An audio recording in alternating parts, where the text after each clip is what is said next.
I will go first regardless because I think I have the best dark vision. Okay. All right. All right. So, you're just gonna step forward, just walk through. Why do you word it like that? I'm He asking. always does. He always does stuff like that. He's like, "Are you sure about this? Because I'm hinting that you shouldn't be." I never said sure. I'm asking. I need to clarify what you're doing. Well, I'm just leading the way, basically. That's all I'm doing. Okay. No more, no less. Nothing to be tricked into. So, as you begin to move forward, stepping, you, as confident and careful and cautious as you are, you move forward. And you feel some of the cilia slightly brush your leg. It feels almost like silk as you step We forward. can make bank off of this. I need you to make a wisdom saving throw. There it is! Hello, everybody. Welcome to the redo of episode 17 of Return of the Cassiopeia, The Lost World. And having with us first, well, this will be a continuation of, as last time it was stopped abruptly, unfortunately, but it seems everyone's okay now. We're out of the woods, and we're gonna try and get them through this mountain.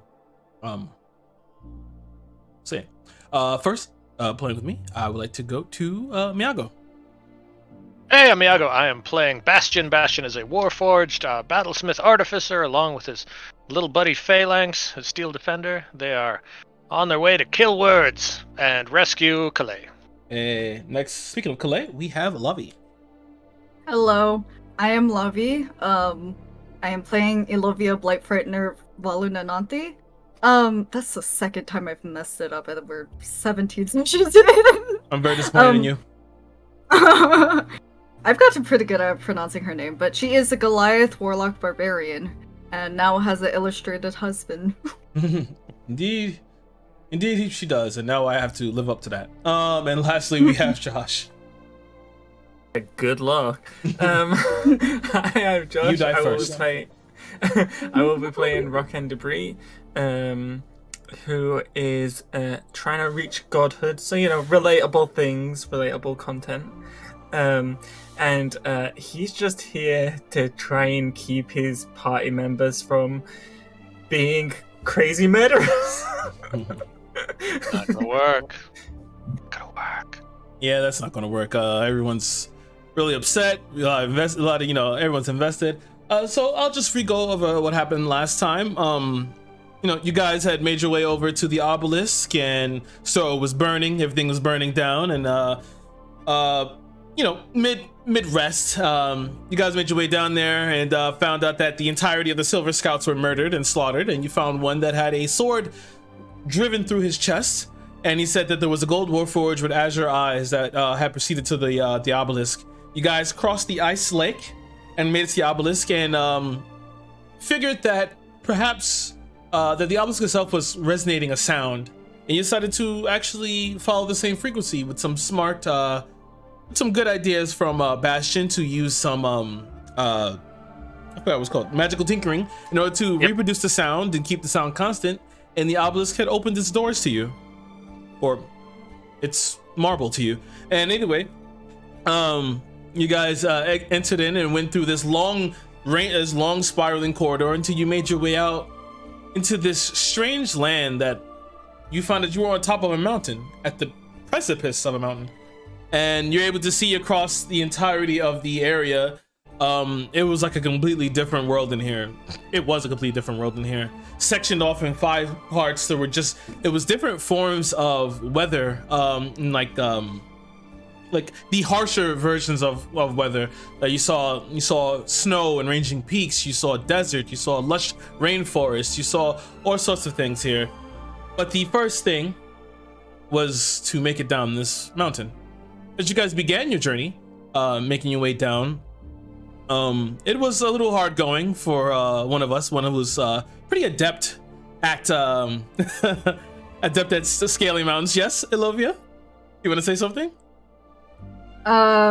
So, sorry, just to be clear, you said that we're in harsh like weather. Are we Mhm. technically in winter right now because it's snowing and mountains? Well, currently the like near the bottom of the mountain, it's kind of hard to see, but the top of the mountain, of course, because it's so cold in the altitude, there are snow on top of these peaks here. It's a little crazy up there at the peak. But it's not. But where you are currently, it is snowy and it is cold. Right, but it's not. We're not in a specific. Yeah, you're one not. of the. Yeah, you're not specific one of the areas. Don't worry, I'll let you know when you are. However, you guys begin to make your way down. Some of you finding it hard to breathe. Others of you find yourselves right at home. Just albeit a little. It's been a while since one of you has scaled the mountain and making your way down. With some clever magical usage, Alovia managed to save herself from falling to certain death with Earthen Grasp. And Rakan was able to cast and keep his breath as he created a rock, pretty much a rock elevator to lower himself and Zelchin down. Yeah, think like in like the '90s X-Men cartoon when like Magneto would be floating, but he's like stood up like dead straight, as like his arms are folded. Yeah. That's how I imagine Rakan. It's the best. And then on top of that, Bastion was rolling like a beast last game. To scale this climbing. mountain. Yeah, just good at climbing. Who'd have thunk it? Bastion took all my rolls. But you imagine you continue to make your way down till you find yourself on a large landing.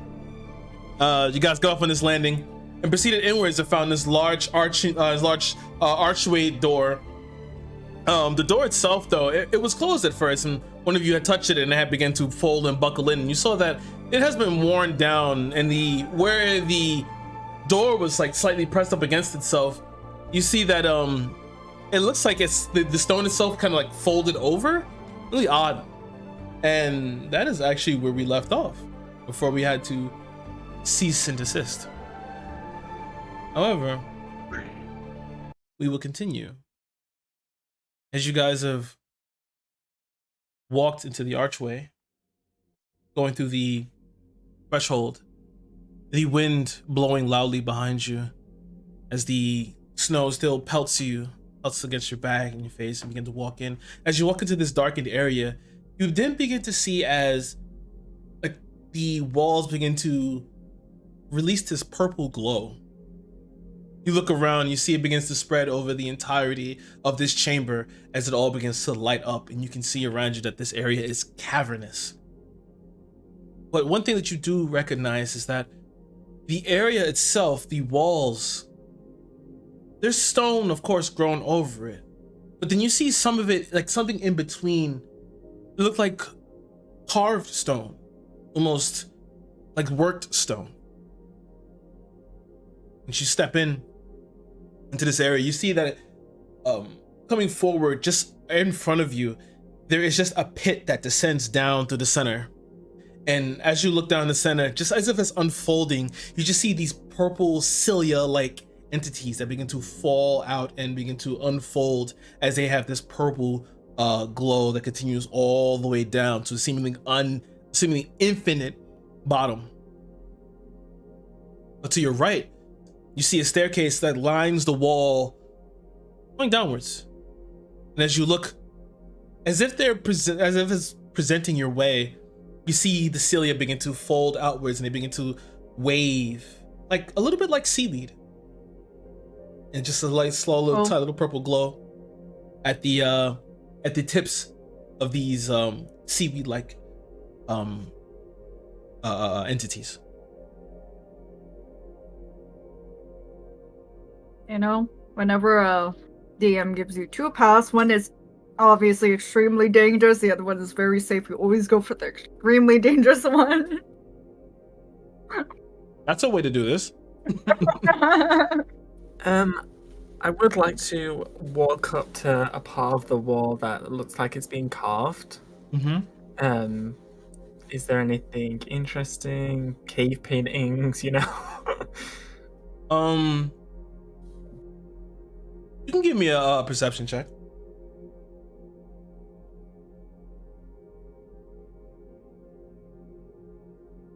A dirty 20. You see that, yeah, this There are some weird carvings here. It looks a little bit like lettering, but it's not a language you've recognized. It's not druidic or primordial. It is not. Damn it. Everything I got. No. Well, we can go back out into the cold, or there seems to be a staircase down through the mountain. I'm gonna like crouch down to the ground and use tremor sense to see if I can feel if there's any creatures around or any life. Does Tremor Sense have a range? Yes. Can I have that Would range? you like it? Yes, I would like that range. It's 60 foot around me. Follow-up question. 60 foot around you. You sense no creatures or anything around you. Does Bastion, by any chance, do you have a ball bearing? I don't actually think I do. What?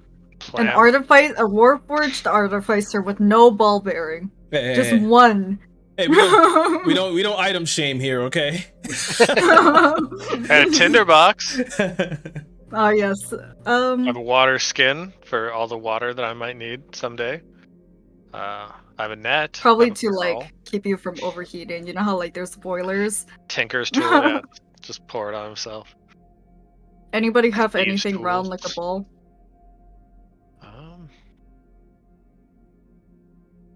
Let me I see. mean, Belchin has- I have a cloak, a quarterstaff, boots, and common clothes. That's about it. More, but I really don't want to use it because it's I mean, my we'd probably spellcasting find focus. a rock and I could make it round. Wait, hold on, guys. Hold on. Oh, could I can do could this. I like? I mean, I don't have a spell to do it. Could I shape a piece of earth? Shape. I mean, I guess. guess I have mold earth. Yeah. So you want to just like shape it into a rock? Yeah. Well, into like a smooth stone. Yeah. Okay, sure. Shape Earth. I don't see why you couldn't. Cool. Is that a cantrip or is that like a It's a first? cantrip? Yeah. It's a cantrip. Okay. So Alright. So the spiral staircase, is it like in the it just goes down in the mountain? yeah, it goes. It continues to go further down. The spirals. It's like hugging the wall and like goes the length of the entirety of the area. So it's Okay, really so cool. there's a wall around it. Yeah, there's a wall. Yeah. I will take the ball and I will just roll it down the stairs and just listen to like when it stops, if it stops. Okay. You begin to roll it as it begins to like tick down the stairs. Seems to go for a while. Are you looking for a specific number here or? No, just making sure that it's not trapped and we don't die. No pitfalls or anything. I mean, No muddy slide. a stone may not set that off. It needs to be needs to be a certain weight, but who knows? I'm just a voice in your head. Thanks, God. You're welcome. Just as long as there's no muddy landslide for Bastion to slide down. Hey, I got more spells now. And a grappling hook. Ah. Alright, I guess down the stairs we go. Agreed. Unless anybody else has any other suggestions. Let's head down the stairs. Okay. You begin to make your way downstairs, continuing on. As you begin to step forward, you see that the cilia is still moving slowly and wafting back and forth as if there's wind in this area, but the wind is very still here. It begins to, as you guys step forward, you see as the purple color, the glow, switches to a teal color. And you can see that the it's only Lothokon and Zeltrin have it, but you can see that on your dark vision that the staircase seems to continue quite a way, but you see now in front of what you continue to see in front of you, like the pathway is lit up by the cilia. I will go first regardless because I think I have the best dark vision. Okay. All right. All right. So, you're just gonna step forward, just walk through. Why do you word it like that? I'm He asking. always does. He always does stuff like that. He's like, "Are you sure about this? Because I'm hinting that you shouldn't be." I never said sure. I'm asking. I need to clarify what you're doing. Well, I'm just leading the way, basically. That's all I'm doing. Okay. No more, no less. Nothing to be tricked into. So, as you begin to move forward, stepping, you, as confident and careful and cautious as you are, you move forward. And you feel some of the cilia slightly brush your leg. It feels almost like silk as you step We forward. can make bank off of this. I need you to make a wisdom saving throw. There it is! That is a 6. That's a 6. Okay. So as your leg brushes by, you blink for a second as you then see yourself continue to walk forward. You begin to step toward the stairs as there's no perception check needed for this. You watch as Elovia begins to step forward, turns left, and begins to walk into the pit. Okay, can I quickly, like, take a piece of rock from, like, the wall over there and quickly, like, put it under her feet? Bastion's just going to try to hug her around the waist from behind and sit down. Okay. So that he pulls her That's back and funny down because... on top of him. Okay. So let me figure. So Rakan, when you say wall over there, are you talking about across the way from the staircase? Like, I mean, I don't want to cause a collapse on top of this. Mm-hmm. But yeah, I mean, I would just, like, the closest that isn't, like, above us wall. And, like, just so, like, the edge of the pit where she would be walking, so that she doesn't just fall off the edge. Okay. I know Elovia is carrying a lot right now, so that basic bending will not completely support her for too long. However, you're going to try and grab and sit down, correct? Yep. So I'm just sitting down and back so that she'll fall toward me and away from the edge. Okay. Give me a strength check here, because she is just walking. Oh, solid 4. Solid 4. Okay. So Hold me a 1. So here's what happens. So as you go to grab her, you see she's as she's walking, you didn't notice too late, but the amount that it's left of that of the staircase it's a sudden drop. So as she goes to move forward, that is 300 plus pounds beginning to go straight down toward it. As you see yourself, as you grab around her waist, you feel yourself get pulled. You want to try basic bending here, correct? I mean, not if I can't keep it up. I would, but before I do, can I use mold earth to make the ground around her difficult terrain? Okay. So due to the timing of the situation, you can only get one of these actions. You can't get both.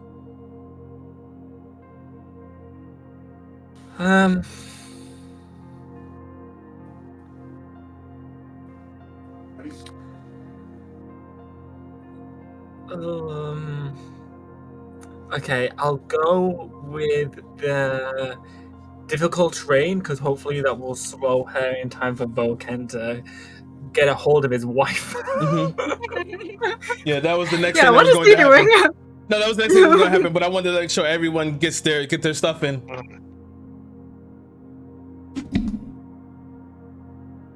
Okay, so here's what happens.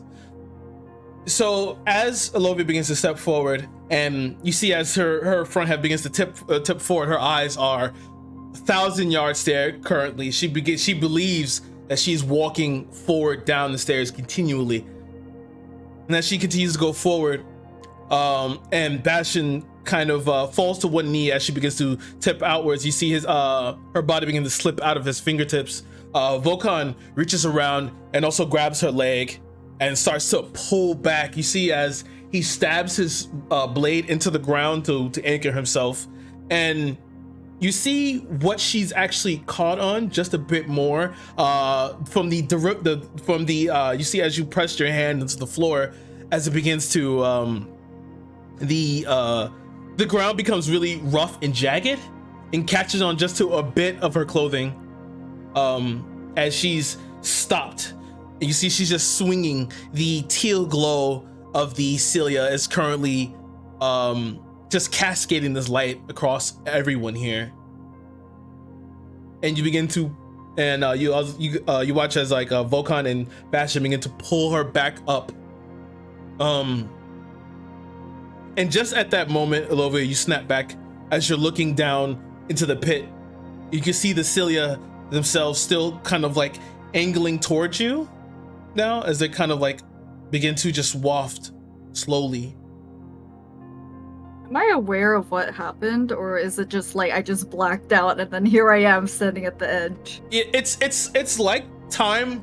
It's as if there's no skip in the beat. You know, you feel as if you just continue to walk. You just continue going down the stairs. Okay, so I don't recall. Yeah. All right. You get pulled back up. Volkan just, what were you trying to do? I thought I was going down the stairs. Okay. Last thing I remember is, you know when you're swimming and like the seaweed touches your leg? Yeah. That's what I felt. Kind of gross. Volkan Don't kinda, let the seaweed touch your leg. Volkan turns around and he kind of like holds his finger toward the cilia, as you see as it begins to slightly begin to waft toward it as if it's trying to touch his fingertip.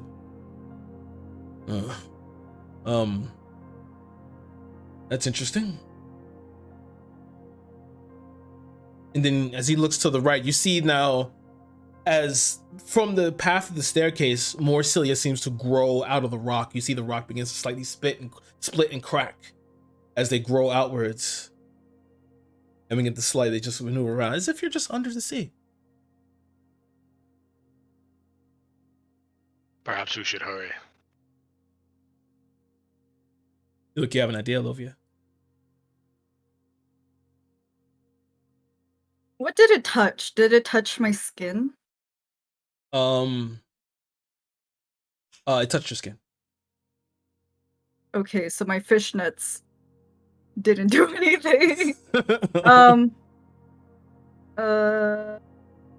Sorry, continue. I'm gonna... Oh. Gonna plot? Yeah, I'm gonna figure out something real quick.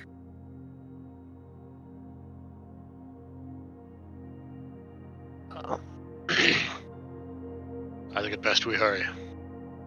Give these I'm plants gonna rest rip off opportunity. one of the layers of my dress, because I have 3 layers on my dress, and I'm just going to wrap it on the skin between the boot and the rest of everything else. Okay. Okay.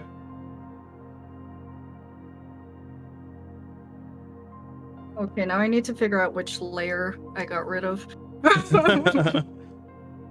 Yeah, what layer did you get rid of? So are we still going down the stairs? Is that still the plan, or are we just noping the fuck out? Bastion's still good with trying the stairs. Yeah, but you're made of metal.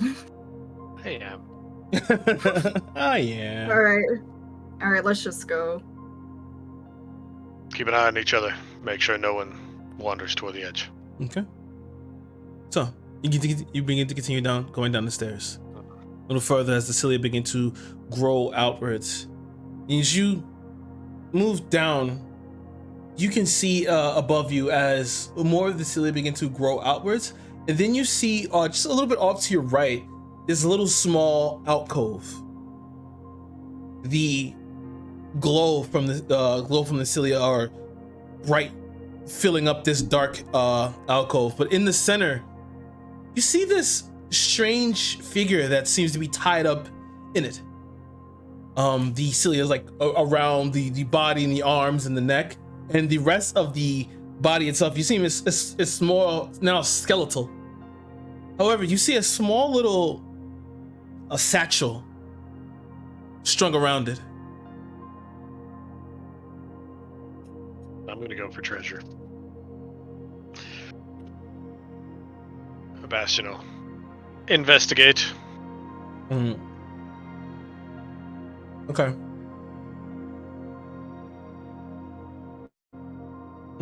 As you begin to maneuver through, you can see on the body itself, at near the head and the neck area, is mostly skeletal, but the rest of the body still has flesh, although it's starting to decay. You watch as it moves down, and the cilia begins to try to attach itself to your body. I'm gonna try to ward it away with my sword. You begin to slash back as you watch as more now seem to, the cilia itself now turn red as they begin to wrap around you tighter. I'm gonna need a strength save here. All right. You know what this reminds me of? This reminds me of Lucario and the Mystery of You, where the entire tree was like a living thing, and when they went inside the tree, it released antibodies to basically get rid of humans because they saw them as a virus. Filthy humans. 19 on the strength save. 19 on strength save, nice. I So love that. That's a reference point for you. Pokemon is my only reference point. So it begins to, you guys watch as the cilia begins to start to pull tightly. You watch these constrict and become really taut as we begin to pull against Bastion. But he brings the blade up as he cuts through some of the cilia. You swear you hear a slight screech as you cut through, but you're able to free your arm and the part of your body as you're still 60 feet away from that body. All right. I'm gonna put I'm gonna conjure a bonfire a couple of feet in front of me. Okay. With the create bonfire cantrip to fill a 5-foot square, and then in Terran, I will try to address the vines. Okay. We just want to get through. We're not here to hurt you. There's no answer. Okay. But And then as he's you gonna continue. Oh, sorry. No, but as you produce the flame, you watch as some of the cilia begin to back away. They seem to retract at the crackling of the bonfire. You keep it in front of you as you see as you always can see as the cilia begin to slightly try to close around Bastion. It's kind of hard. His form obscured in that darkness. As you continue, yeah, do something.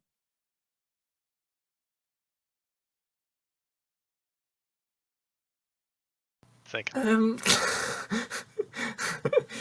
So how big is this skeleton? It's not that big. It's actually pretty small. Great. Then I would like to use my basic bending to carve out around the skeleton because like the things are like wrapped around it, but like against the wall, right? A wall, yeah.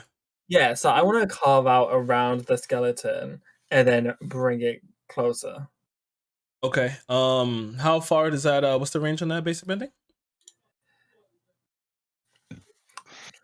Never mind. Oh. Okay. Okay. I retract my statement. Okay. That's cool. Oh. By the way, I'm also putting my cloak hood over. Probably the first time she's ever done that, but You're she's gonna pulling her cloak tighter on her. Okay. You feel like as the bonfire begins to cause them to retract slightly, but not too far. You seem to just skirting the edge of the light. But you feel some begin to grab you from the back and your legs. I need another strength check here. All right.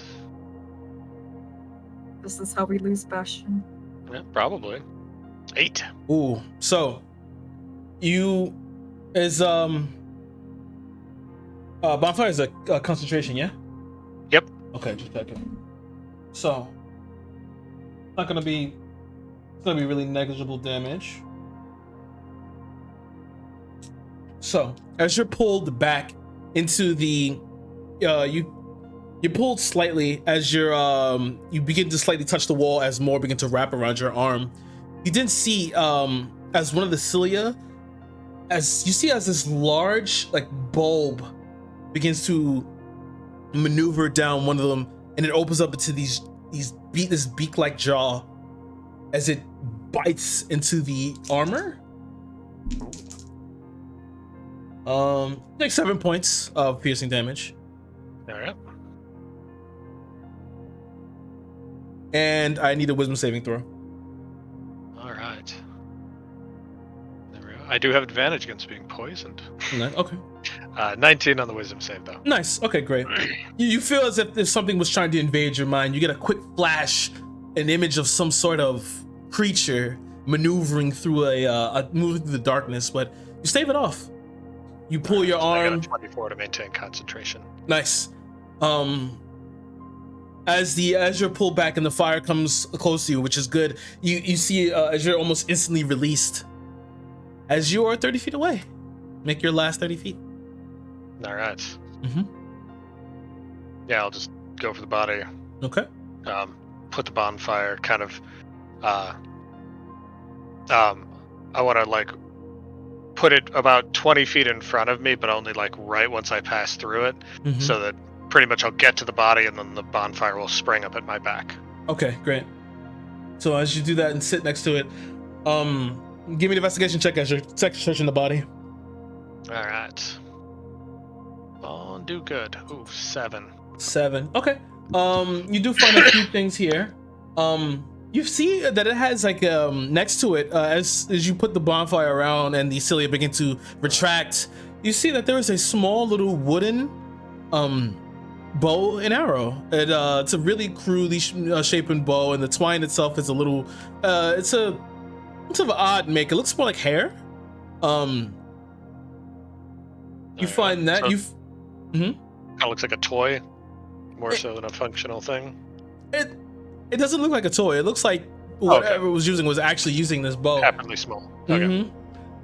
You see next to it another small little tiny knife that has like but the blade of it is made of sharpened rock to fashion some sort of shiv. But then around, as the cilia begin to maneuver back off the body and it begins to slump down, you see around its neck is a small little flask with a cord wrapped around it, and inside is a little liquid, and in the middle of the liquid itself is this gelatinous, almost amoeba-like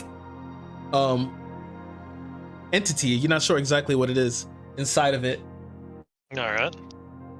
And then you pick up the satchel, which inside it has a bigger flask of this reddish liquid, and you find these 3 little weird spheres that looks like as you hold it up, and it's kind of like illuminated by the bonfire light.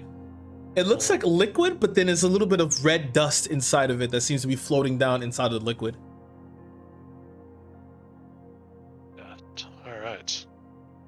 All right. Yeah, he's gonna grab all the stuff and then just try to get out of this alcove. Okay. Back to the team.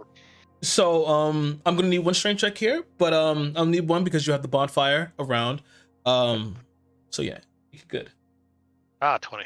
Your strength checks are great. Yeah. Not doing great on anything else. Strength checks are good though. So you begin to walk your way through as the some of the silly begin to try and grab you, but you maneuver the bonfire in such a way that begins to, you it's optimal enough to get yourself through this alcove, and you make your way back out to the rest of the team. Well, I found a bow and a knife and held up the flask with like the amoeba in it. Mhm. This is curious Should you at be best. holding that? I figure we can investigate it further when we get away from these seaweed cilia things. I do not have a good feeling about this. I feel like we're just never going to be able to rest, but we have to keep going. That's then.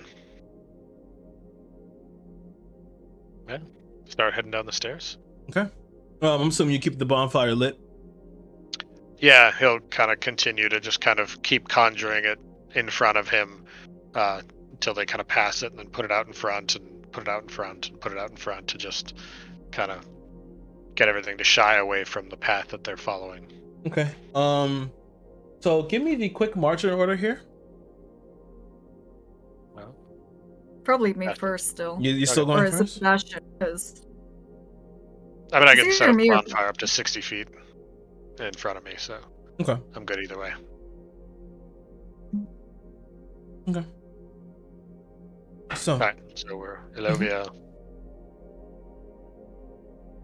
all right, I got it. Where's Volkan want to be? I'm assuming Volkan will bring up the rear probably. Check it. I'm assuming Rakan's in the middle, yeah. Yeah, I've got no dark vision, so I'm I'm relying on everyone else to guide me through this dim glow. you could Bastion always can follow give the you light a- of the bonfire. Yeah. Okay. So, I'll imbue a tiny coin to emit light with my magical tinkering and give it to Rakan. So at least he has a source of light that he can control. Thank Okay. you. I will throw this at the first opportunity okay, into a cave. great. Fine. Begin to continue making your way down. Luckily the bonfires around the Cilia begin to retract. As you finally come around to the end of the staircase, you see that there is another half of it, but there is now a gap in between the two. It seems like the staircase itself has either been broken down or broken through. All right. Wait, sorry, could you say that again? You come to the end of the staircase where it ends abruptly. However, there is a gap between the other side of the staircase. As you look across, you can see that there's another side of the staircase on the other side. How big is the gap? 25 feet. Eyeballing it. Okay. And in size, is that medium? No, I wouldn't say that's medium. Oh man. Okay, so it's a spiral staircase and there's a chunk of it missing, right? Mm-hmm. So are there stairs immediately below us? You look over. No, you just see more of the cilia. Okay. There we go. Because otherwise we could just anchor like rope where we are and then just kind of rappel until we hit stairs again somewhere along the spiral staircase. But we might get touched by cilia in the process. So that might be dangerous. You never get a fucking break. So I'm guessing the obvious thing is to jump across. I guess. It's a hell of a gap. It's such a bad idea. Well, I wasn't thinking of me doing it. I have a way to me get across, but you guys are heavy. Mm. Oh, ignore that. I was just trying to No problem. bring up the thing about how far you can jump. I'm pretty sure I can't make it anywhere near 25 feet. No. I expect Bastion to have like Rocket the boots. Inspector Gadget hat, and then all of a sudden, just the propellers come out, just. I mean that helps me. Doesn't help the rest of y'all. So I'll actually let you see the shirt that I'm wearing today. That's a terrible idea. nice. What time? Hey, that's exactly what we want the DM to be wearing. I mean, otherwise we could just jump and drift for like 300 feet down, and see if it's more hospitable when we get a little deeper. Yeah, 60 feet or 600 feet. Well, what do we think? Do we try I to think descend we're on gonna ropes? die. Or do we just feather fall our way down 600 feet? And hopefully before we get there, we can find somewhere else solid to be. Um,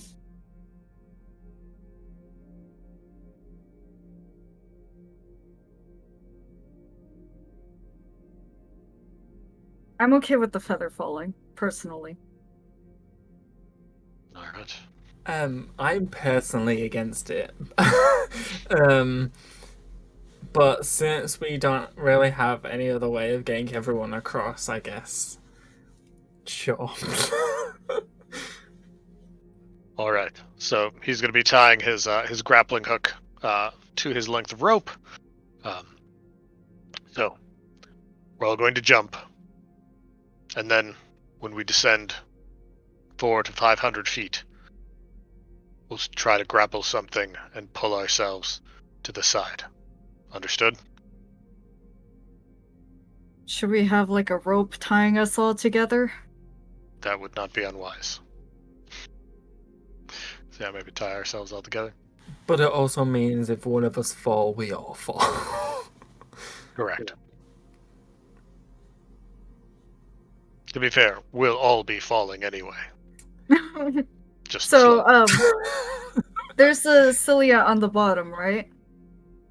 Yeah. As you look down, you don't see any bottom. There's just cilia that's growing from all down to the entirety of the pit, lining the walls and everything. It looks as if you're jumping into one large mouth.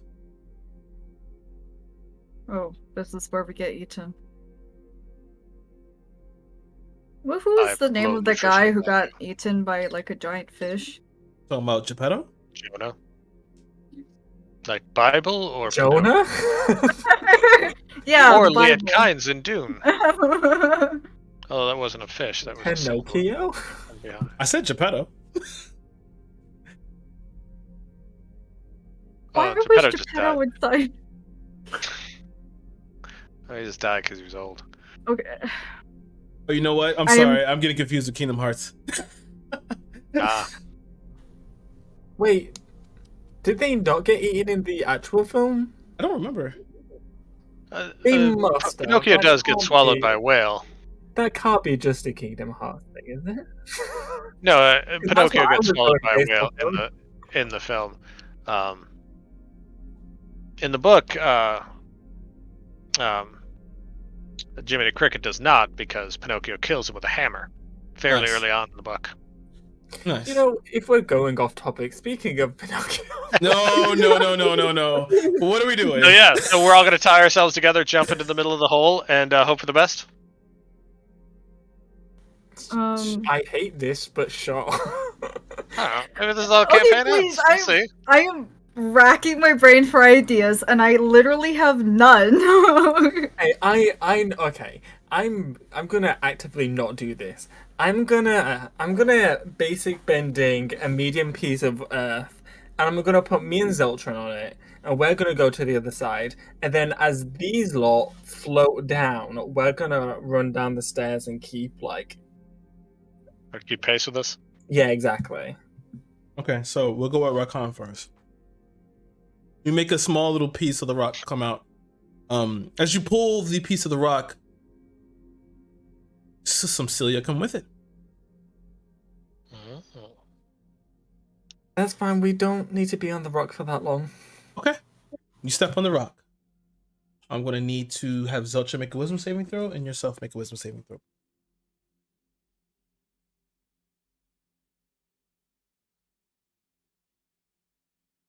18.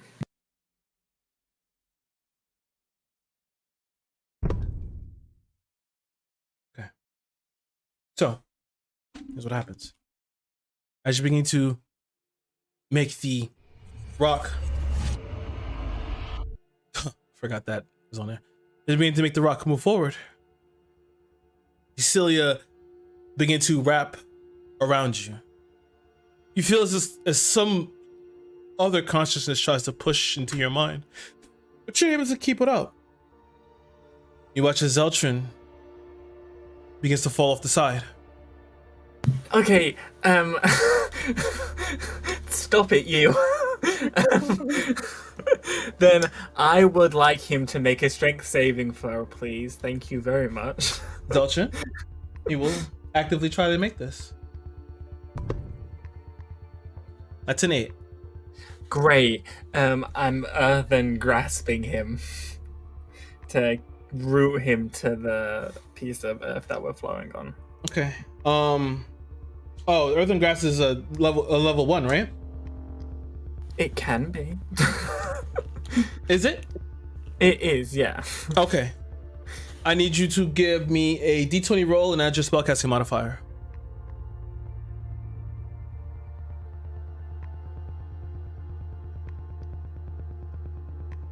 It's 19. 19. Okay. So the Earthen Grass shoots out as Zeltrin begins to go over the side, and you hold on to him. I have a question, actually. Your basic bending, is it a concentration? Yeah.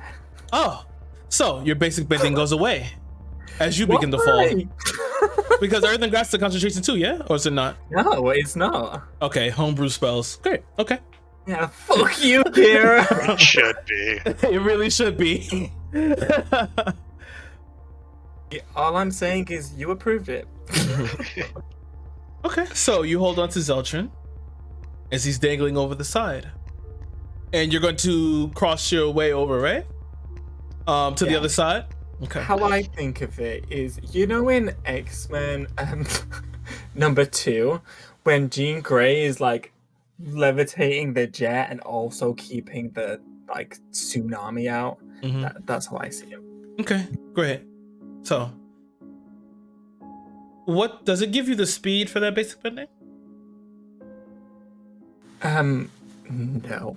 Great. Well, how I like to think of it is that ambiguity in a contract benefits the person who didn't write it. I didn't write it, so I would like to say we go 50 miles an hour. Yeah, no.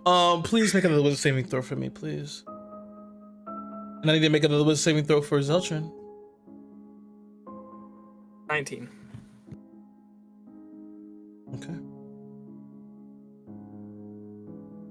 So, the cilia grip tighter around you as you're maneuvering across. You didn't see what happened to Bastion, but you see now as they constrict about you, you can see now that as some of the cilia, this small little bulbous entity begins to crawl up them as these beaks begin to protrude from them and they bite into your flesh. I'm going to roll for how many there are.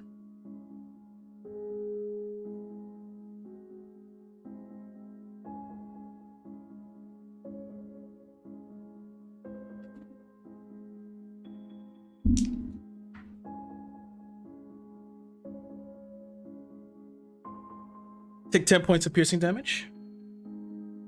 10, did you say? Yes. And That's nothing. Peck away, you bunch of cunts. I still need a concentration check.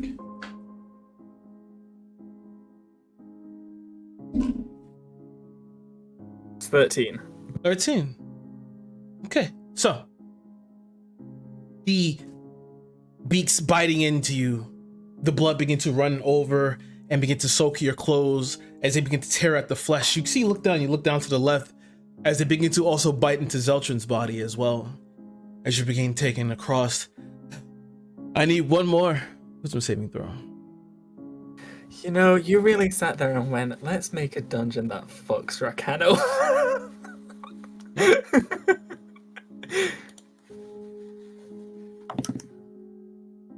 17. 17.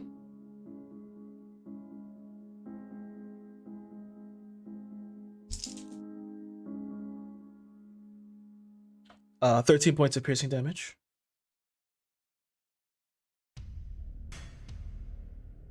One more concentration check.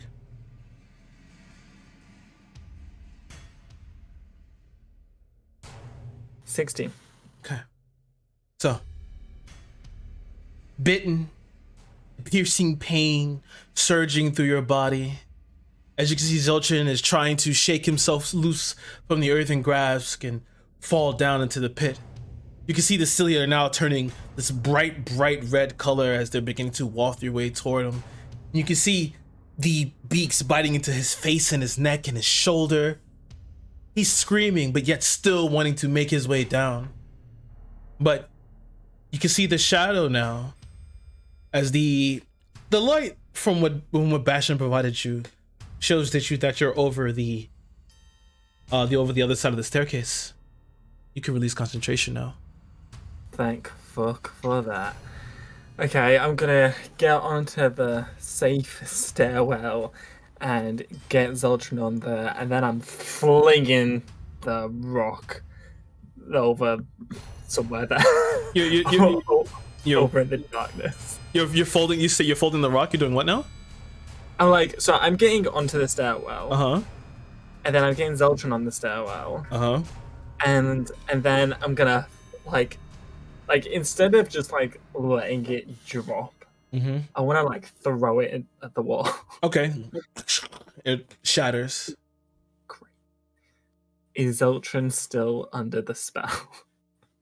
No. You see, he kind of wakes back up and he looks at you. But as you sit there on the other side of the stairwell, you begin to see that familiar glow as the cilia begin to grow outside of the staircase on this side. Oh, Jesus Christ. Okay, I'll just... Have they started floating down yet? Have you? Not yet. They're watching you. Okay, well, I'm glad that you guys are having a fun time watching this. I'm just going to shout over, "You want to jump now?" And then I'm just going to grab Zelda. Are you coming with us? Yeah. Yeah. Just Okay, yeah. And then, yeah, No, I'm going to grab Zeltran's hand and start kind of running down because I don't want the things to get us, so. Okay. Right before we jump, I am going to get Volkan and Bastion's attention. I'm going to say, if I die, do not get my Warhammer. Do not let my legacy die. Understood. And then we jump. Yeah. Okay. We'll jump. I'll cast Featherfall. My little storm of mechanical beetles will be ejected from my forearm and just start surrounding us and Okay. do their thing. So, you'll jump. As you begin to plummet down, and you're going straight through the center of the pit, trying to jump just straight to the center of the pit? Yep. Okay. And I've got my grappling hook and rope Right. in hand. You jump down to the center of the pit. The cilia begin to glow red as they begin to stretch forward toward you all.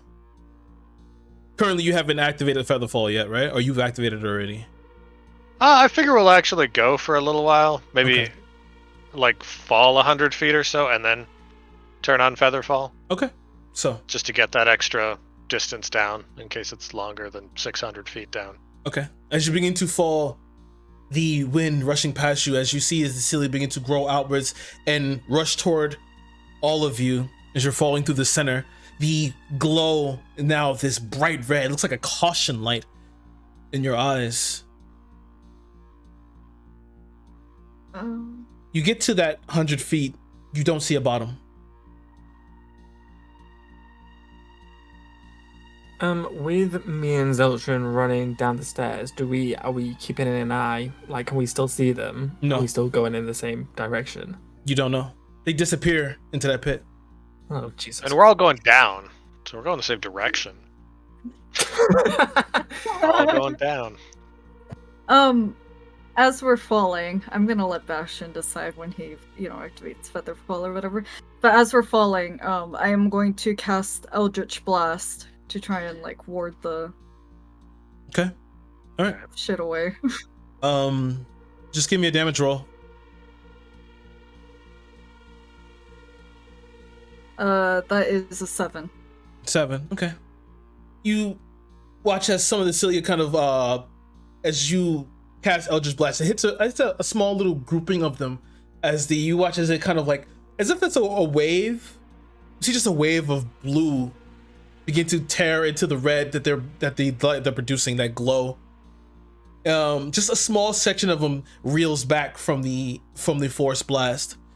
As you continue falling down, you see that on a little bit on the wall to the right, as you're continuing, there's just like a slight little dip, maybe 60 feet or so from you. As you're going down, it looks as if the wall kind of dips inward.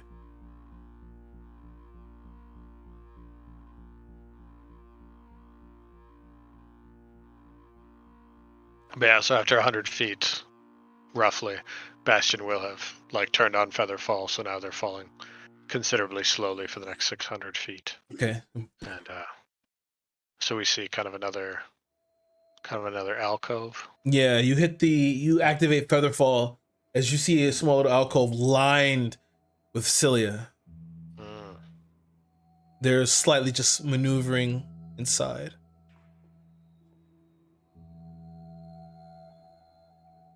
Well, do we want to see what's going on there, or do we want to just keep going down?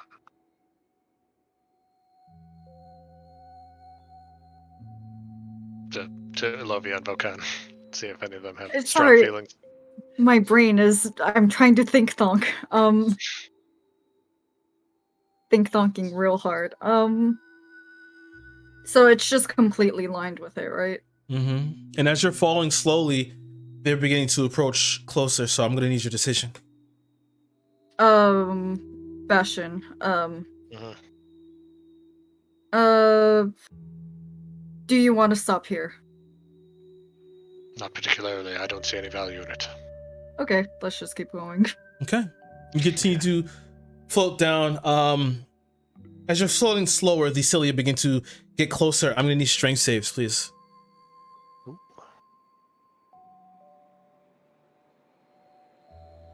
All right, 15. Okay.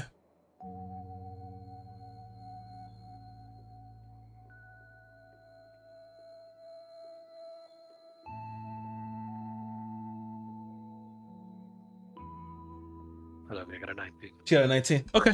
So as the cilia come out and they begin to wrap around you, you all wriggle in this feather falls. Even though it's hard to use, this is just sheer core strength as you can't find any purchase here.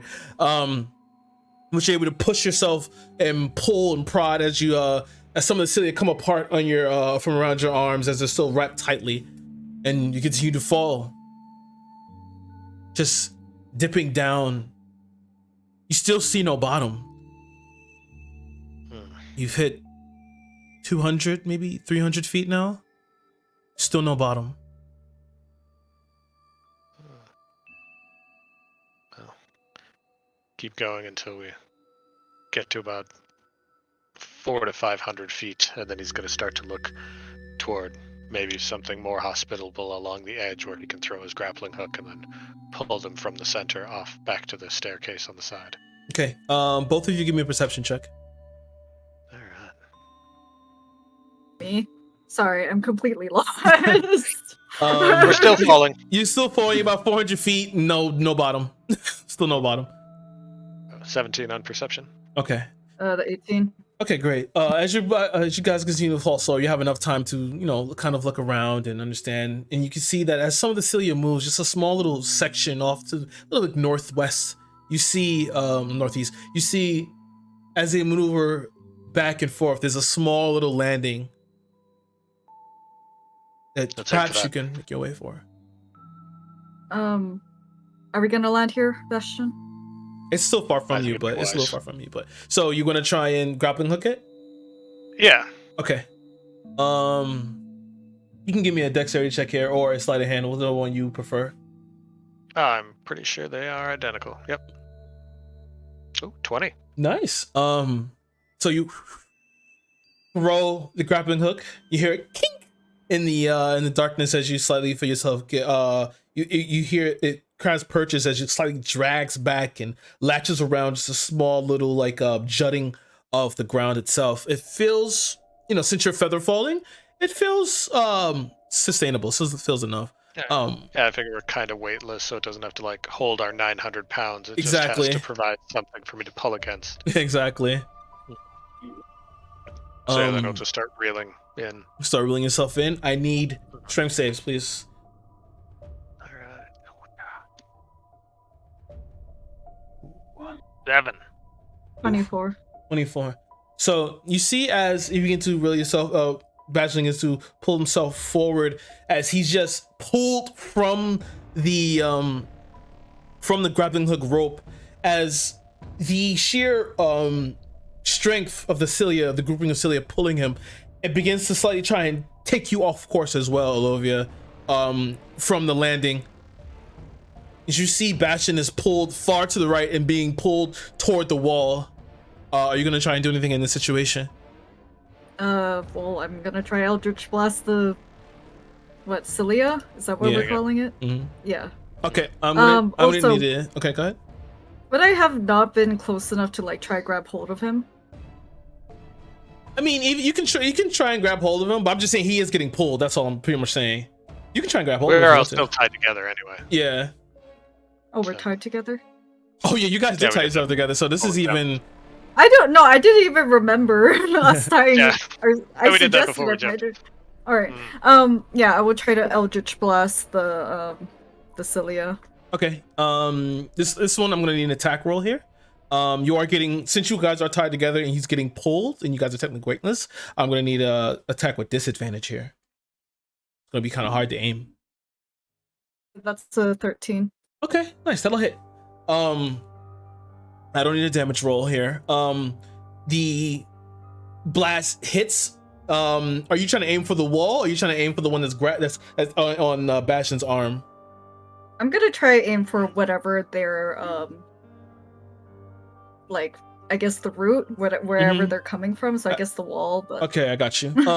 Okay, yeah. So as it ruptures outwards as you see that blue wave undergo them, and you see as the it tends to retract as this bright flash of light happens. They begin to retract backwards. Bastion, give me another strength check here. It won't be as high as before. Roll garbage again. Oh no, I did again. So it's a 7 again. 7. Okay, so you're able to pull your arm, but pull a few of them off, but there's still 2 of them that's kind of attached to you. And you see as the light dims out, that red glow returns as they're still trying to pull you inwards to the wall. Can I just create my bonfire just against the wall where they're pulling me toward? Or where the ones that have grabbed me have originated from? Okay. Excuse me.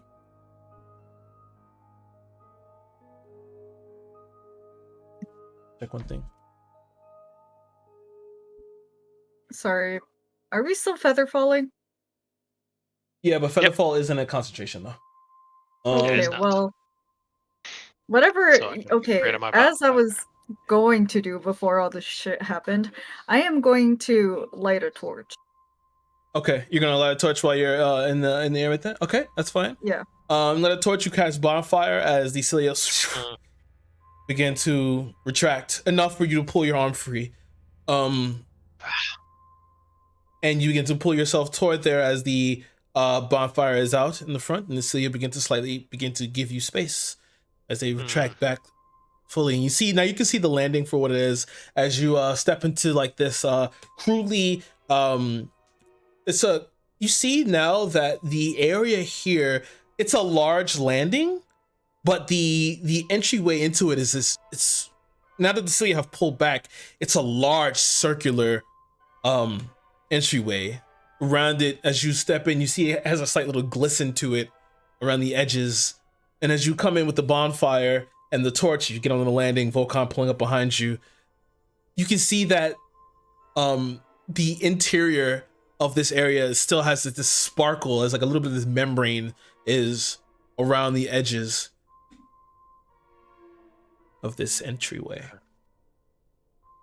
I'm gonna grab a torch and hand it to Vokon because I have 6 in my inventory, All right. and grab one myself and light it on my conjured bonfire, Mhm. and then draw my sword with the other hand. So I have a sword in one hand and torch in the other.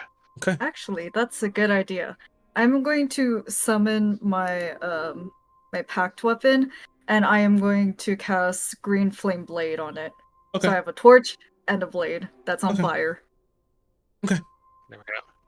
So we begin to walk through the tunnel, and we'll flash back over to Rakan and Zeltrin.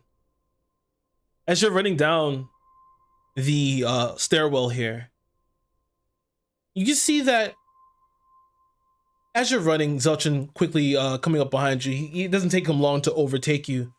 As he grabs your arm, as you can see the cilia begin to maneuver inwards, begin to pull toward all of you.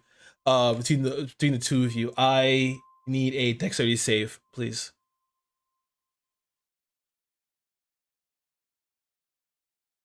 Sure you don't want it to be a wisdom? Because my wisdom's +8.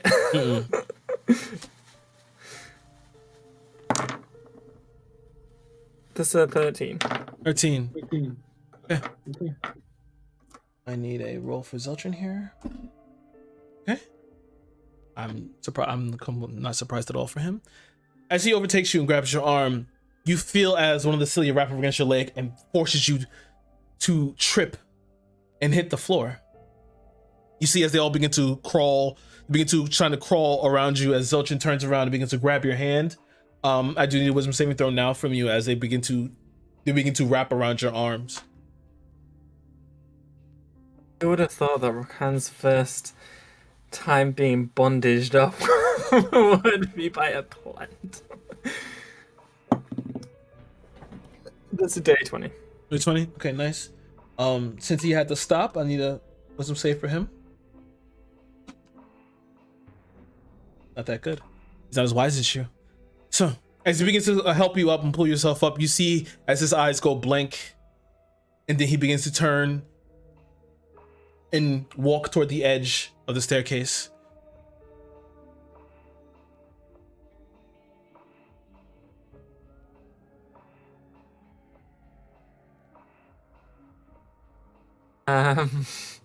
I will attempt to like grab him at the waist and like pull it back. Okay. Give me a strength check. You can give me a strength or athletics here. Well, both are shockingly bad. Save him, Rakan. It's a 14. Okay. Zeltrin's not that heavy. So, as he begins to walk forward, you begin to step to the side. You grab him by his waist and pull him back as he kind of rests. The hell was I doing? And he looks to the right. There's an entry a little further down. As he grabs you by the arm and begins to take off, running down the staircase. Cilia begin to maneuver and snake their way towards you as he kind of pulls you away from one that begins to kind of like stretch out really fast from the wall. And you jump into the cove, into this entryway. I was not expecting that. I think I hear Lobia crying. you could be. You hear Lovia crying, and you think the worst. You think the worst has befallen Vokon. But there's no time for that now. As you make your way into the entryway from the staircase. Great. That was so funny. Great. Okay. So, is the bonfire still there? No, the bonfire was with Bastion. It's gone. Okay. Cool. Then yeah, I will assume that they've carried on, and will follow in their stead. You walk into the cave, continuing down. Zeltrin takes the lead because he knows you can't see in the dark. You do have that small little light that Bastion provided you. You can see now as the light is like, it's giving you just enough. You can see the cilia is just simply staying at the edges of the light. Zeltrin, you can see like kind of like closer to you as he also realizes that the light is what's keeping them at bay. They simply begin to slither and maneuver around you. You can see in the corner of their eyes, they waft their purple light, still giving this beautiful glow. As you can see, as you're looking inside of this area, the light that they provide kind of sparkles against the cave wall. Looks almost like a sea of stars. You continue forward. With my inner Elovia, do I see Cassiopeia? You don't. Okay, great. We will keep going. You keep stepping forward as the cilia begin to unfurl, and you see yourself into a chamber. You see yourself a little further above it, and Zeltrin's like, this place is fucking weird. Yeah, you fucking think. As you step a little bit further in, you can feel the new air that's kind of provided here. You can see as along the walls, as if waking up and unfolding, more of the cilia, more of that purple glow, begin to stretch over the entirety of the walls, forming this large chamber, cavernous, stalagmites and stalactites pulling, rising and falling above. As you can see now, around the cilia, there are these small little green, looks like crystals that are growing, protruding out of some of the larger boulders in this area. And at this point in time, you hear footsteps approaching. They begin to echo and reverberate throughout the entirety of this cavern. And you look down to the left. And as Elovia and Bastion, as you continue your way through this cave, you come into this large area. The cilia here are alive, glowing purple. It's covering the Are you suggesting they weren't alive before? Well, coming alive, pretty much, I should say. But you see that the purple glow is completely making it not hard to see, but just providing you just enough light to see exactly what this area looks like. You can see on the far side from where you are, as well as Urkan and Zeltrin, but you can see on the far side there are these three larger caves, pathways that lead. You're not too sure, but you can hear the trickling of water, and you can see these green crystals that are growing out of the larger rock formations in this area. Can I have a perception check from everybody? Yeah, you can. Yeah, well. 12. It's a Three. nat 20 for 25. Okay, what? Okay, so you said 13? Olivia? 3. 3, okay. And you had 25, right? No? Yeah, nat 20 for 25. Nice.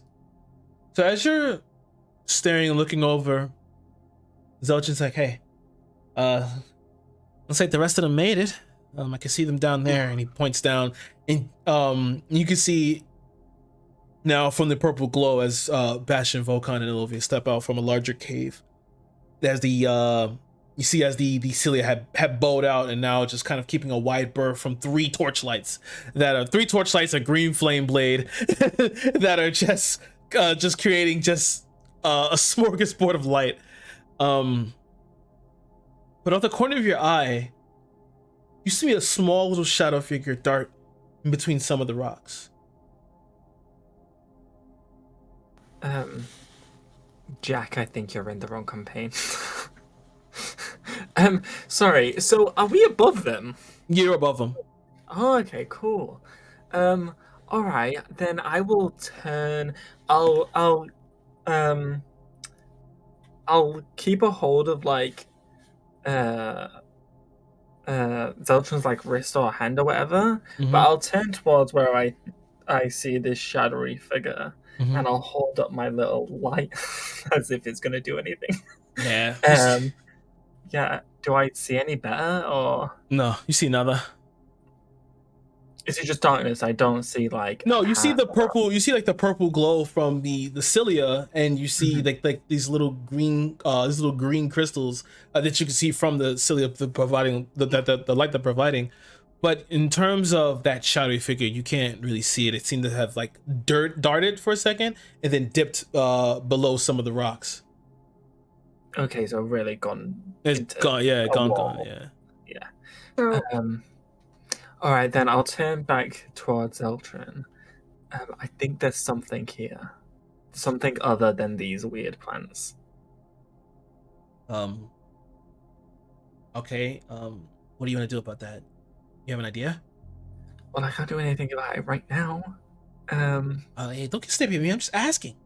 I'm not getting snappy. I'm just saying, like, we should be on our guard. There's something weird going on here. an observation. So, Uh, yeah, Olivia. oh, sorry, just real quick. So this room. So was it the stars that Rakan saw, like in a different room?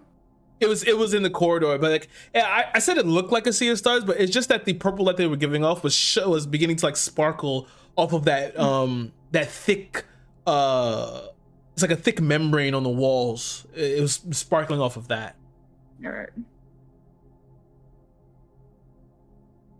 So what do you want to do?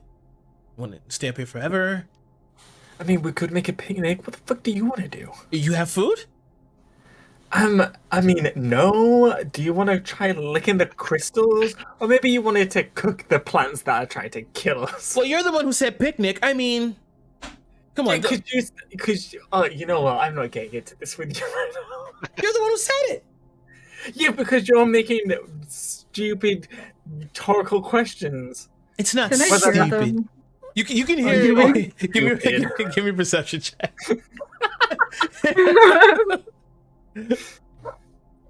Or Wait, do need I the see perception. them?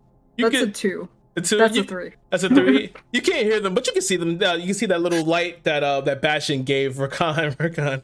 So you Okay, can just so- see them. Well, regardless, I'm just gonna call out to them like, "Hey, actually, Rakan, can you so just to make sure, cave and the wall, right? Like Yeah. they're in an Mhm. opening, right? Can't you just use the wall and like make steps going down? Like just Well, you'd think so, wouldn't you? I mean, I could do it one step at a... No, I couldn't. Can I? Basically, it doesn't say whether or not you can do multiples of it at a time, so I'm assuming I can't. You would have to do like one step, and then time the jump. Time your steps. As one disappears, jump to the next one. So I mean, no. I can't see why you couldn't do it though. Okay, great. Then I do that. Wait, then if I could do that, then I could just made the fucking stairs. No. We could have just You just make a platform below you and then a foot below you, so when that one comes into existence and this one disappears, you just fall a foot. And then keep doing that. Just go straight down instead of it's like nerd around polling in like a Minecraft. staircase. look at this problem solving we have here. Yeah, I will do that. Okay. So yeah, you make your way down, and guys have rejoined yourselves in this room. Good Yeah, to I'm see gonna meet. I'm assuming that they're kind of diagonally from us, or were they just directly above? They were diagonally. Okay, so yeah, I'm gonna Oh no. walk over to wherever they land, Mhm. so that the silica. I was severely lagging. Why am You I are, lagging? yeah. So I'm just gonna walk over with my torch and my blade, just kind of ward off the cilia Mhm. to wherever they are, so they don't get touched by it. Okay. Yep. Olivia walks over, green flame blade and torch in hand. As the cilia you see they continue to retract. As she gets closer, I'm just gonna be like, do you think you have enough fire? I don't think you have enough fire. As a player, no. As Ilovia, can never be too safe. Okay, I wanna. Where the crystals are growing, is the cilia near them? Yes. Great. Okay, then I would like to um basic bend like a piece of rock that's got a crystal attached to it Mm-hmm. and bring it closer, hopefully with no cilia on it. But if there is, then we'll get the many aflamed things that we have to get close to it. Okay. So you manage to basic bend. So you look for a smaller one. Yeah, you look for a smaller one. You have to step off a little bit away from the party slightly to get to it. But begin to focus as it kind of comes apart from the small little boulder that I was a part of, and it floats over to you. Is there cilia on it? Yes. Okay, then I will bring it over to Olivia and ask her to put her torch to where the cilia is and try and get rid of it, or Okay. I don't want to say the word kill, Yeah, but I will try to set it on fire. So you hold your torch to it. You hear another loud screech as it retracts into the rock, and you just have this crystal. Okay, then I'm gonna do something that you probably shouldn't do. I'm gonna touch it. You're gonna touch the crystal? Well, I don't know after that evil laugh. Yeah, that little giggle. You couldn't even Nothing's continue. gonna Like, happen. You're gonna just gonna align your chakras. Yes, I will. Before I do, I'm just gonna say to everyone. By the way, I saw something really weird. It was like a shadow person, or what's it called? Nope, can't think of it. Yeah, I saw a weird shadowy figure. Someone else here. Yeah, I don't know what it was. It could just be a shadow where I can't see much, and it was just the light. But it could have been something. And then I'm gonna touch it. All right. You place your hands to it. And it does saving throw. I'm kidding. I'm not. You don't even. I'm kidding. Nothing happens. They got rid of death saving throws in second edition. I was just gonna be like, third I'm edition. sorry, you said I need to do a what now? No, nothing happens. You just touch it. The crystal though, it feels very rough. It's a very rough crystal. You can see around it that as you now get around all of this light, you can see that there's like it looks a bit more like calcium. As you begin to look at it, and you look inside, kind of hold up to light, you see like this small little like shadowy substance inside of it. That doesn't sound normal. I'm gonna. What would Rakan do? I think he would. Let's just go on. Despite wanting to pocket it, I think we're gonna err on the side of caution, and go put it back, and just be like, I think we should get out of here as soon as possible. Yeah, go ahead and put it back.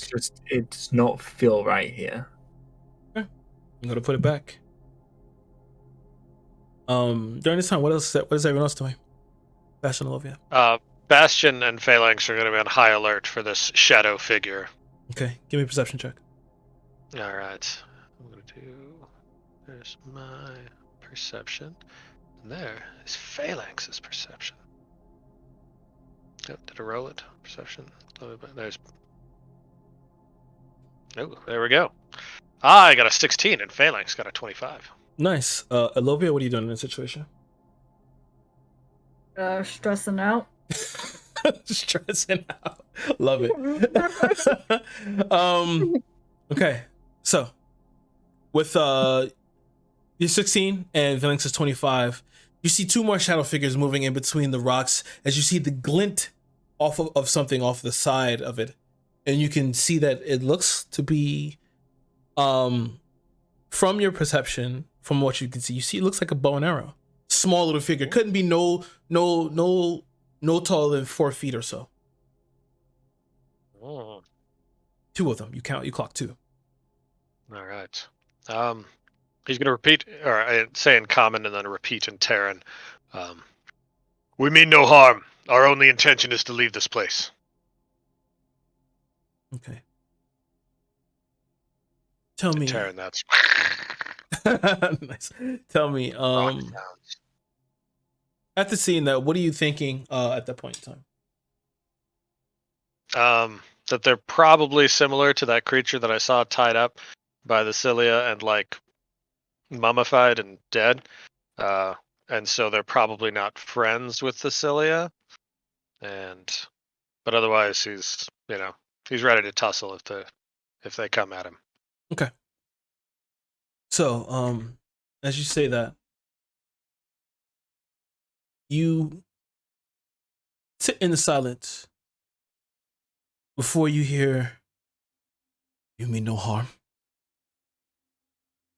Not to you specifically. To be fair, I do mean harm, but to another warforged. And meanwhile, this is in your head that you're hearing this. No one else is. Okay. Everyone's hearing you speak out loud, but you just hear, "Warforged?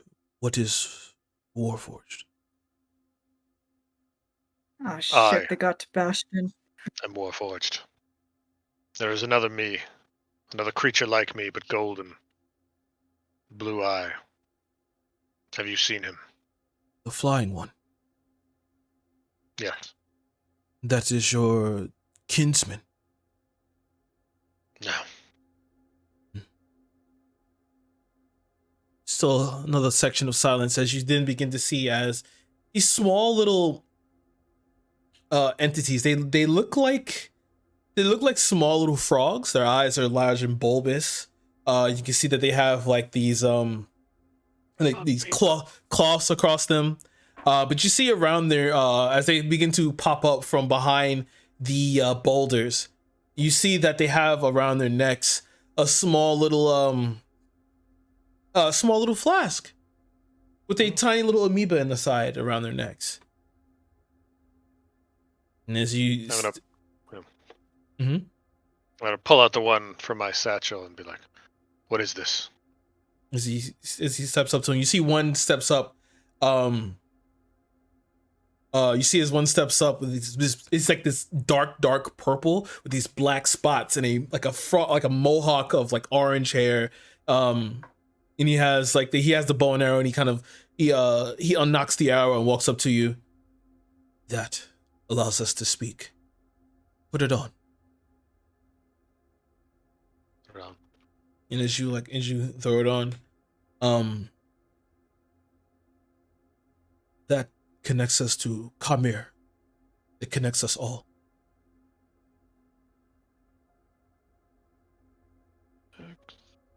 Kamir. What is this Kamir? You see, he begins to point at the cilia. That is Kamir.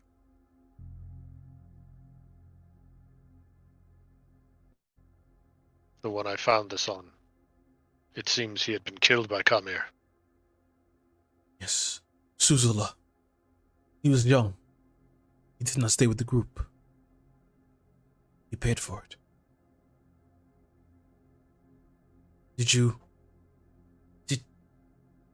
You found his body? Yes. We recovered his things, if they are of any value to you. You have the Chuka spheres. Probably. And he'll produce the three spheres, liquidy red dust. Oh, and see as he looks up. You should keep these. He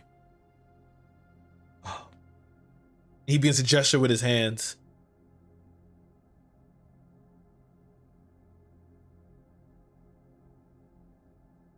You. They-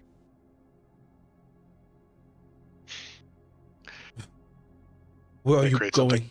Yes, they make boom. Okay. They make boom. Perfect. Okay. Hmm, We want to get back outside. We pursue the flying one and the child that is with him. okay. And you see as he kind of points toward the leftmost cave entrance on the other side of the room. That will lead you out. He points to the right one. That leads to Kamir. Kamir has recently awoken since the arrival of the flying one.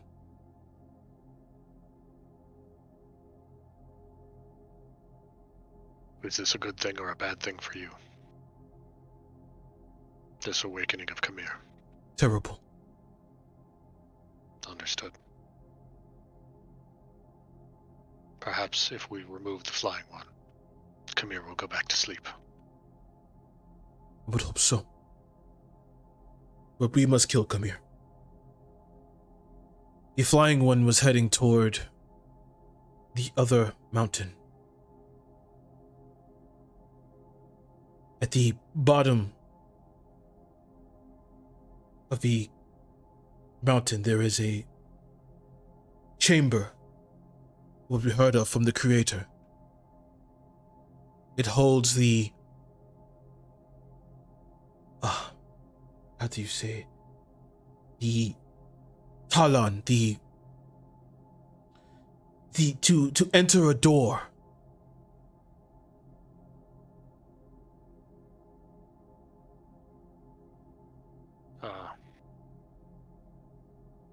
A word to enter a door. Tell him. It's hey. Like You see he's like frustrated as he kind of looks around, and then he looks toward one of the others as they begin to maneuver out. You see like as they come out, it's like one bright red and slightly like a purplish lower half, another one's like bright orange, and he like pulls from the cloth the small little key. Talon, and he points toward the key. Key for a lock. Yes, for the other mountain.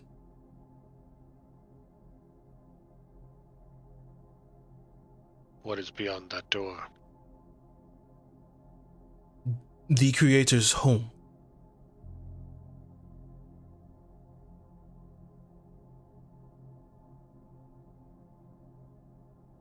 Would you be willing to part with this key?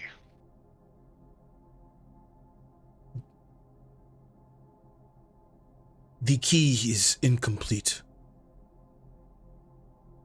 And you see as he takes the key and he begins to hold it out toward you.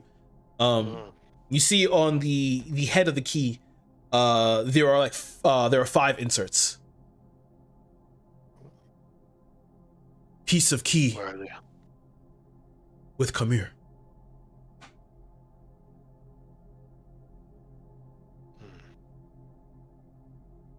Well, team. What say we help these frogs slay Kamir? Get the piece of the key we need to get to the Creator's home. Frog? What is frog? What do you call yourselves? We are Tauren.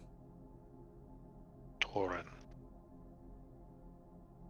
I'm going to use my magical tinkering to create a little static illusion, and just be like, and create a frog. You see, they all back away. Where I come from, we have these called frogs. You resemble them in a superficial manner. You see as they begin to step up to it and begin to like run their finger through the illusion. The Creator did things like this as well. Are you a god? Nothing near. No. I am a tinkerer.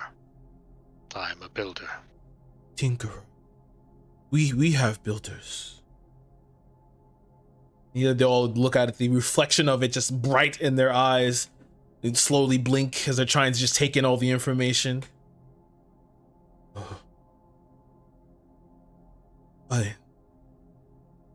I'm sorry, I lost myself.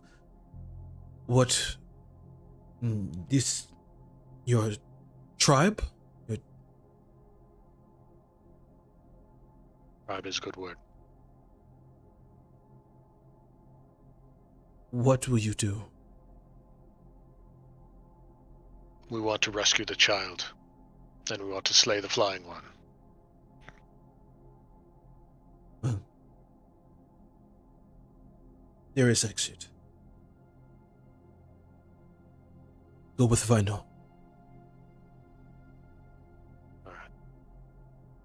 You know. Want help slaying come here. This key could be useful to us. You will assist? It is likely the flying one is seeking the same treasure we are, in the home of the Creator. Okay. And so they nod, they turn around and look at each other. They nod again. And as they nod, you see as the orange one, as he nods towards, it looks towards you as well, and you see what if a frog could smile, I guess the frog would smile. The face slightly begin to stretch out as you watch as this purplish blackish blood sprays out and this thin spine tears through the abdomen of it, begins to lift it up through the shadows as you see this head begin to sperm, like this birth through the darkness. It opens up wide as his eyes grow purple, and you see that these crystals begin to glow on its back. And at that point, we're gonna take a break. All right.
Yeah, that is, and that's this triple growth one.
Swords. Okay, welcome back. So, what you last saw as the Torken is being held aloft and that face begins to come through the darkness, you see as you notice now, it's the monster's tail that has skewered through the orange Torkin that you saw, and as his face begins to pour through the shadows, you see his face extends outwards as like there's these pincers on the like these large like flaps of flesh, and then in the center there's just a rows and rows of teeth. I need you to roll initiative. Yeah. Oof. 4. 6. 14. All right, 1 second. Well, get it one more frog before we can help.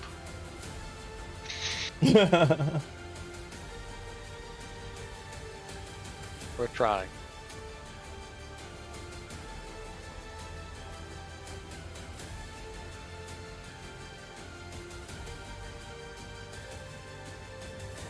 Okay.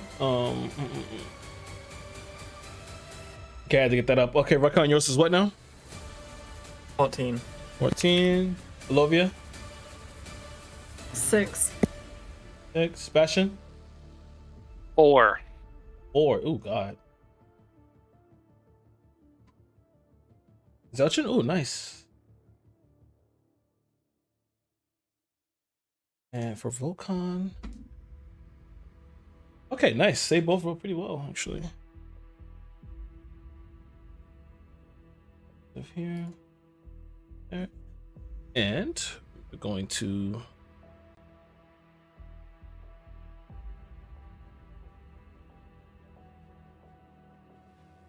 give me 1 second. I'll have it up in 1 second. There we go.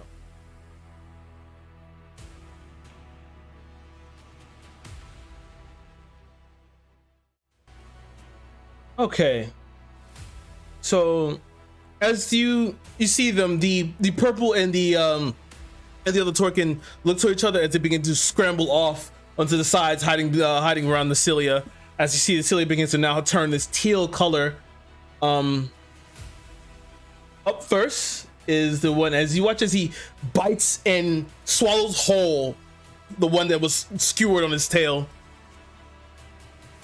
And you see the crystals as he swallows in the Torkin, the crystals begin to grow that bright teal color as it's going to charge forward, and Zelchin in front is going to make an attack. Okay.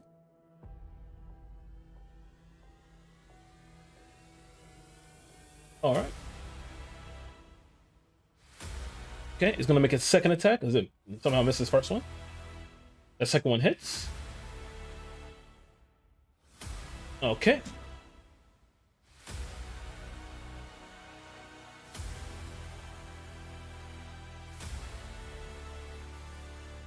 I'm gonna get Seljan up here.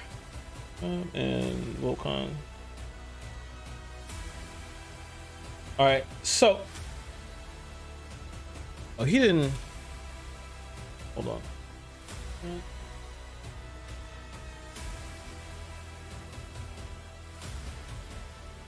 There we go. Now I can get on track. Okay, so you watch as it latches on and bites into Zelchin's arm as it begins to try to pull him away into the darkness. But you watch as he wrenches his arm back and pulls his gun outwards. And the other one, you see as off to your right, you hear another unearthly screech as one seems to rupture and pull out and begin to unbury itself from the ground. Oh, you are framed oddly. I'll get to that in a second. We have a battle to do. Yeah, this one's gonna make its way over to Rakan. Going to take a bite at you. Volkan. That is 14 to hit. Actually, funny thing, before it does, I need to make a Constitution saving throw. Okay, what is this? Are you reaction? Yes. Okay, make a con save. That is a natural 20 on its part. 23. Alright, well, fuck me then. Does 14 hit you? Yeah.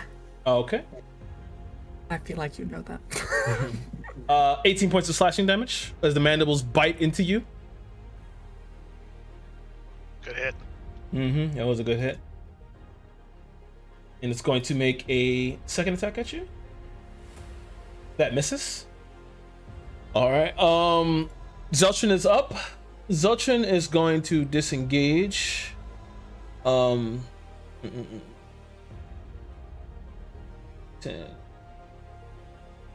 Step back here, away from it. Take his action to disengage.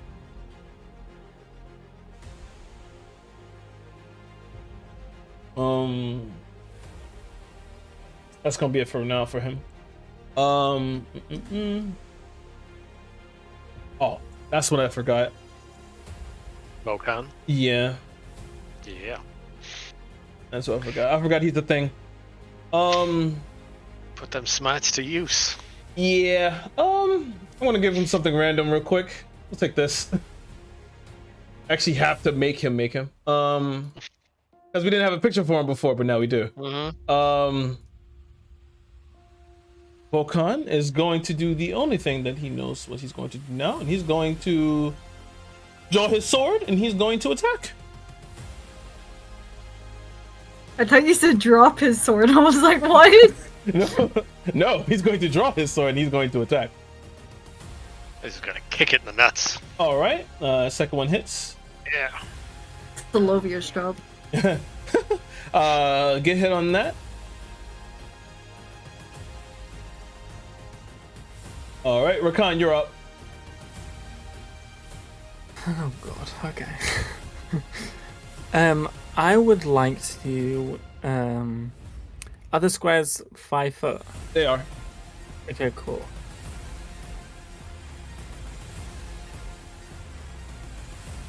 Okay, cool. I'd like to go 3 down, 1 to the right. Right here, and then one to the right.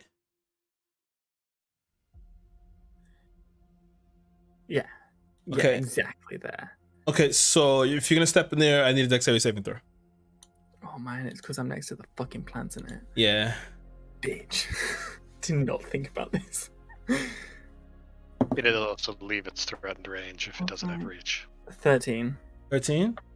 Okay, you are grabbed by the cilia. I need a wisdom saving throw. Motherfucker. That's an 18. Okay. So you only take 5 points of piercing damage as the bulb pops out and bites into your shoulder. You're muted. I said only, like I'm not already on 29 health. Okay, great. So the monsters, are they large? They are. Where's their stuff? Yes, they're considered large. Cool.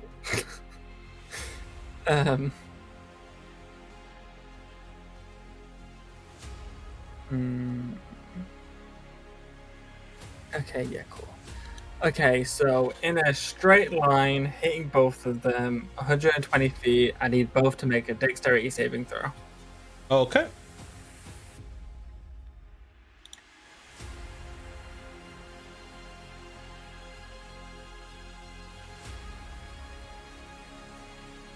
Okay. 7 and 12. Beautiful. Okay, so in a straight line, the earth's turned into difficult terrain as spikes of earth just like jut out like one after another in the line, dealing a fucking stupidly weak amount of damage. With 4d12, I got a 16. What the fuck is that? Okay. Tis the end of my turn. All right. Tis the end of your turn. Lovey, you're up. Bastion, you're on deck. Alright. All right. Who should I go for? I gotta make a token for phalanx too. Bastion, which one are you going for? I mean, the one closer to me, probably. But Alright, then we I'll can go to the one certainly that's closer just to me. lay into one and take it out first, and then lay into the other one. Okay, you're Well, I gonna. don't want Rakan to die. But Yeah, I I'm also gonna don't want make my sure. husband to die, but he's Yeah. probably much bulkier than Rakan. So I guess I'll go to the one that Rakan is picking on. This one right here. Yeah. Okay. And I am, well, not there, just like in front of Bastion. So a smidgen. Right there. Hmm. Like right. Here? Up. Yeah. And I am really pent up. I am stressed, so I am going to rage. Okay, please do. Because the Warhammer starts screaming. She really needed that. She is so upset at everything, and she's going to take a swing. Okay, That is a 21. that hits. By the way, sorry. On D&D Beyond, I have 2 different damage rolls. One is a 1d8, the other is a 1d10. What's the difference? The 1d10 is It's used whether in both you're hands. Yeah. Oh, okay. For 6 damage, and apparently I have another attack, so I will swing at it again. Okay. For 12. And you're also including your rage bonus damage, yeah? No. What is Yeah, my rage your rage bonus. You get a rage. You get bonus damage from it. 2. Alright, so Yeah, plus 2 to so each. that would be Okay. 8 damage. Okay. There we go. And then the 12, I'm assuming misses. The 12 misses. Yes. Alright, that's the end of my turn. All right, and it's your turn. Bastion, you're up. All right. So from where I'm at, so I'm gonna draw the AC 1.05. Mm-hmm. I'm gonna try to put 2 bullets into the creature that Alovia is engaging. Okay.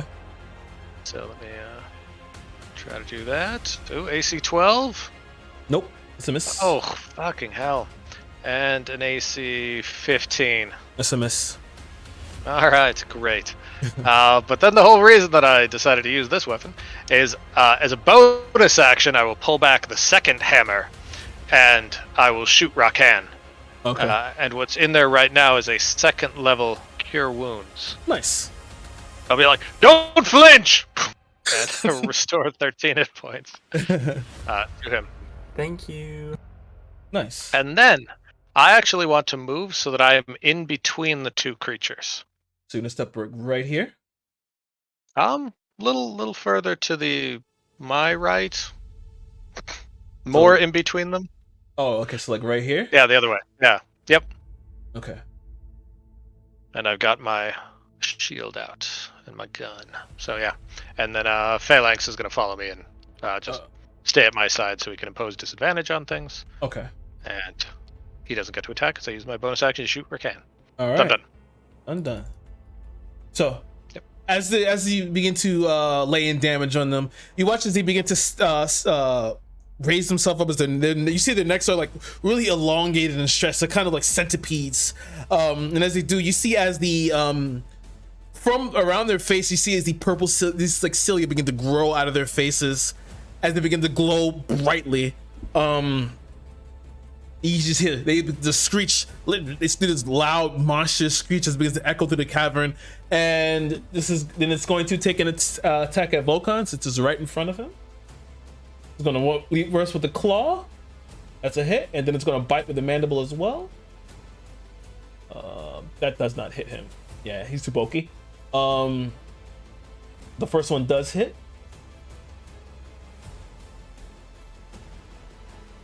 All right. Boom. It slashes down. Watch it slash down into Volkan's armor as he brings the blade up and blocks the teeth as it tries to bite into him. But he pushes off as you just see like the purple begin to glow around Volkan's face. The other one is going to make an attack toward Alovia as now you see the cilia begin to grow out of its face. Yeah, I am screaming. I better have its attention. It glows brightly, and it's going to attack you. First with the bite. Ooh, it hits 27, and then with the claw, 20. Okay. Okay, so 6 points of slashing damage, and So Those are halved already, right? Yeah, this is halved already. So 12 points altogether. Okay. It's now Zeltrin's go. Zeltrin is going to fire at the one that just tried to bite Volkan.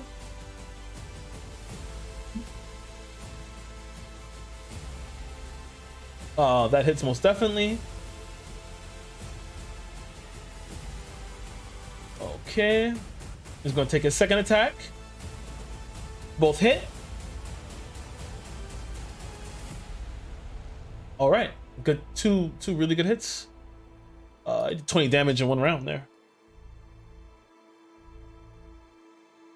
All right. It's now Volkan's turn. So now you see as Volkan is trying to fight back, you see as Celia begin to from the side of the face of the monster begins to wave back and forth. He has to make a charisma saving throw, which isn't too hard for him. Okay, he successfully passes it, and he can take his turn. He's going to attack it. He pushes off of the. Take his attacks. That misses. That hits. All right. Okay, so you watch as he pushes off the mandible, hits it with his elbow at the side of the neck, and it comes across wise. As you see, it cuts across the neck, but some of the blood begins to splurt out. Rakan, you're up.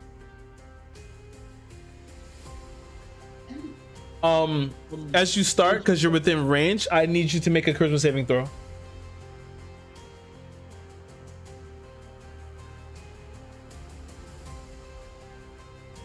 $13. 13. Okay. You see, so you watch as you begin to focus at it, and you can see the cilia on the side of his face begin to move in this weird pattern. As it does so, I need you to roll a d8, please.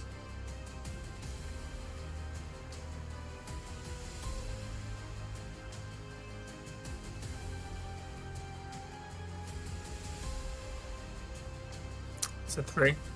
3. Okay, so you see yourself, you begin to feel you were tense as the adrenaline began to kick up, but then you feel yourself go laxed as you begin to stare at the cilia doing this odd wavy dance. Your turn is over. Elovia, you're up. I need a charisma saving throw. That's 18. 18. Nice. You can see it begin to. You feel yourself begin to lull into it, but you wake it. You kind of shake your head. You shake your head to make yourself come back as you realize it's the same feeling you felt earlier. That almost made you walk into the pit. You can take your turn. All right. We go hammering. That's a miss. And that is a 19. That hits. That is 15 damage. Nice. Good hit. Including your rage damage? Your rage bonus? Including my rage damage. Okay, great. All right. Bastion, charisma saving throw. I'm gonna need 2 from you because you're in the center of both of them. All right. This is not a thing I am good at. I got a 14 Okay. and a 16. Okay. Roll a d8 for me, please. All right. We got 4. 4. Okay. You find yourself lulled into this stupor, watching the cilia maneuver back and forth. Your turn ends. The other one is going to, in front of Volkan, is going to attack Volkan. That misses. They both missed just by 1.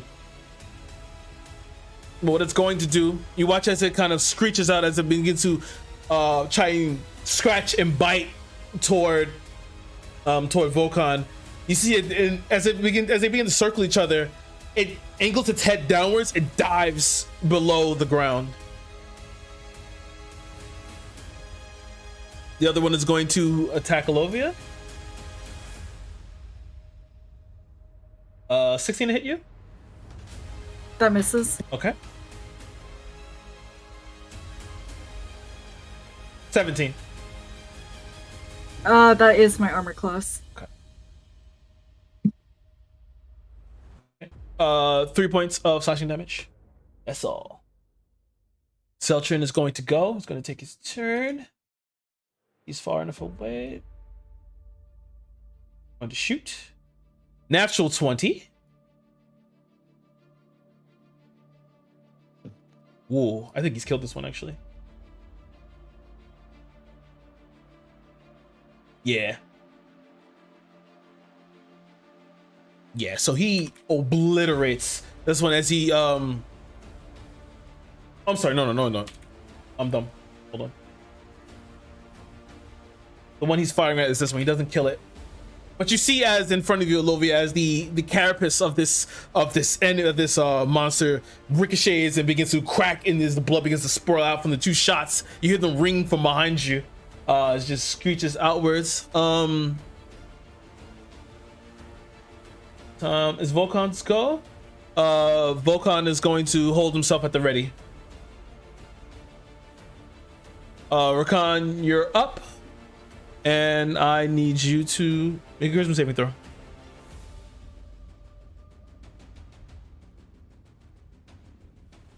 Twelve. 12. Roll a d8, please. It's an 8. It's an 8. Okay.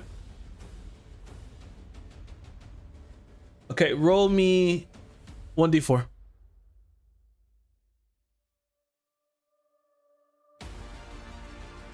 2. 2. Okay. I need you to make a... Yeah. You are going... Step up here. Give me a shillelagh attack versus Lovia, please.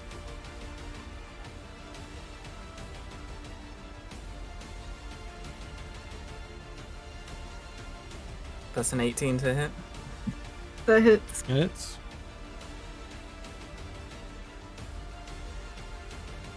Does 2 damage. I'd imagine that it's just like, you know how children, like, they get a stick and then they start hitting things? That's what I'm kind of imagining as. Is that 2 damage? Like, so, is that halved already? No. So it's 1. Thank fuck. Technically, Wait. Shillelagh makes it a magic weapon. Yeah. It makes it a magic weapon. Also, that's including your wisdom modifier? Interesting. Oh shit, yeah, no, never mind, sorry. I rolled the wrong thing. Oh, okay. Okay, yeah, that's 8 damage. 8 damage. Alright. And we come to Elovia. Ooh. I am resistant to all damage except for psychic. Oh, so 4. Oh, okay, come on. Yeah. I forgot your totem. So 4 and Elovia, charisma saving throw.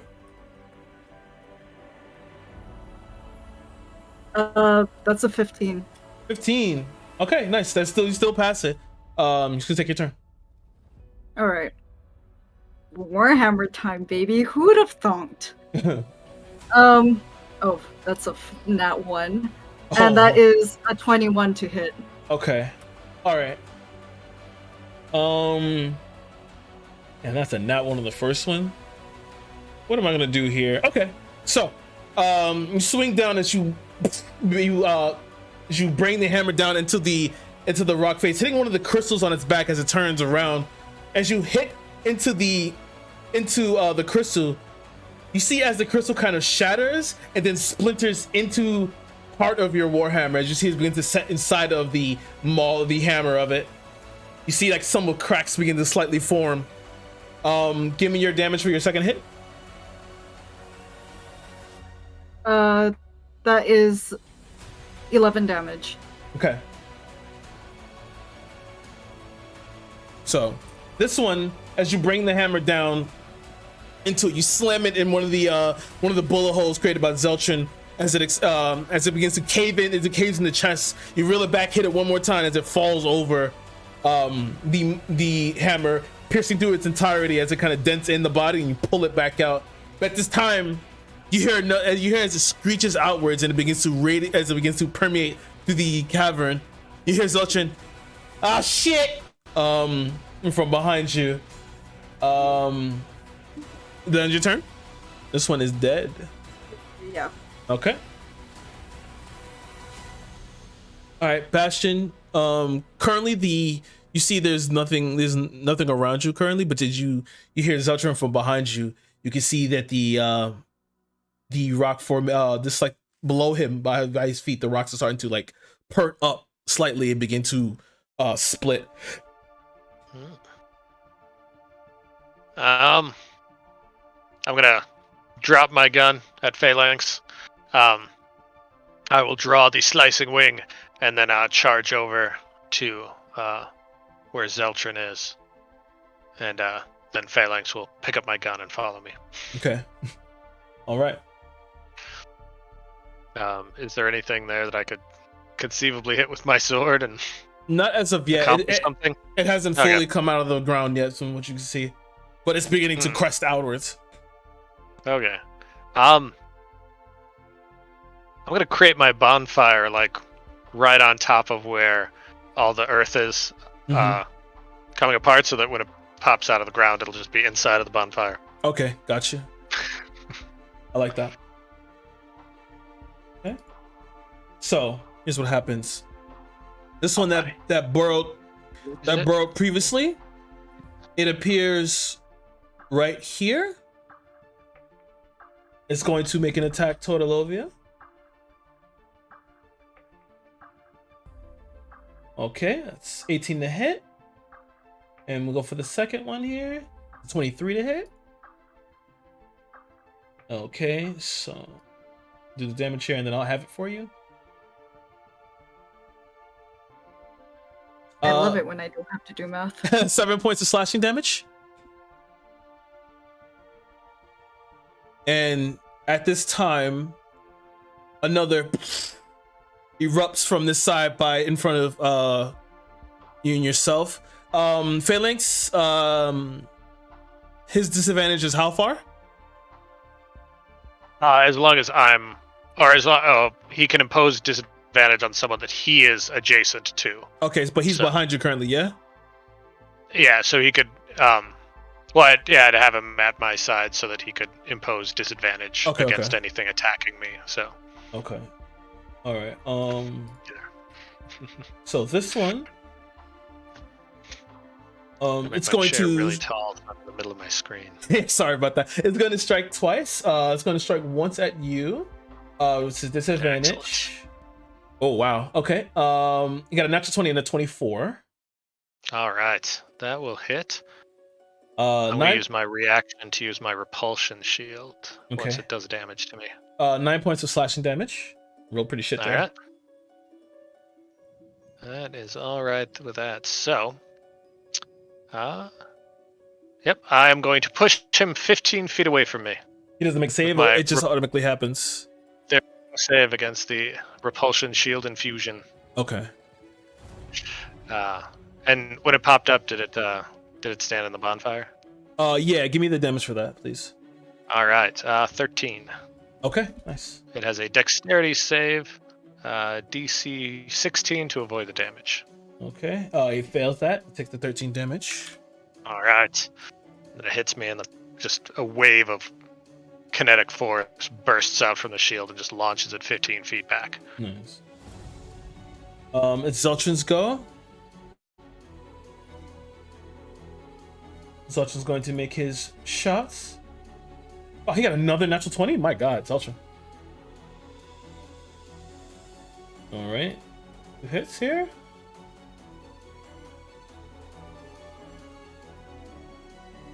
Oh, man.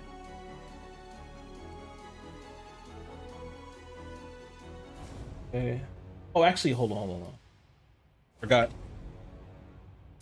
He has to make a charisma saving throw.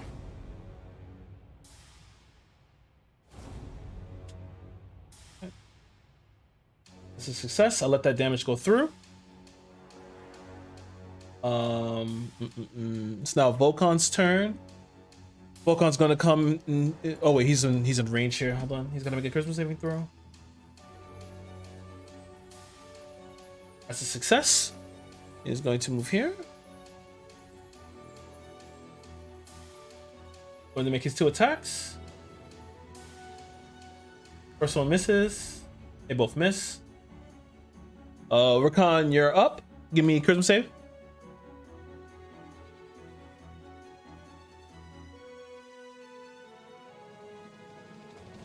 $15. 15. You're able to act. Thank fucking hell. Okay. I am. Blah blah blah blah blah. Blah, blah, blah, blah.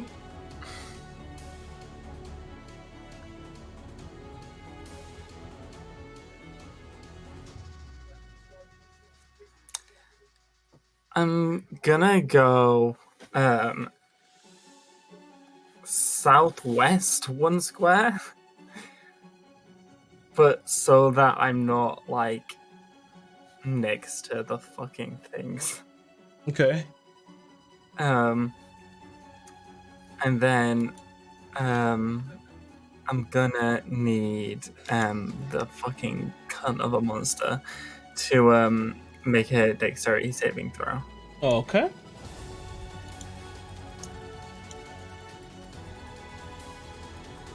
Uh, 10. Cool. Okay, so I'm gonna pick up like a little small rock from the ground and throw it up in the air and then catch it and then throw it at him, and then mid-air it turns into a giant boulder that knocks into it, and then after impacts turns back into a little pebble. Okay. Is this AoE or no? No, because it's a large monster. Okay. But that does 31 damage. And that is enough to crush it. As the boulder comes down and Shane, you and Olivia and Volkan, you watch as it just this pebble comes in and then turns to it expands into a boulder and crushes down until you see like blood and matter and carapace all begin to spew from beneath it. This one has perished. Does that end your turn, Recon? Fuck yeah, it does. Okay. All right, Elovia, you're up. Do I notice the Warhammer? You look at it, you can see it. Yeah, that it's that it has shards in it now. Does that have an effect on backstory? Not sure yet.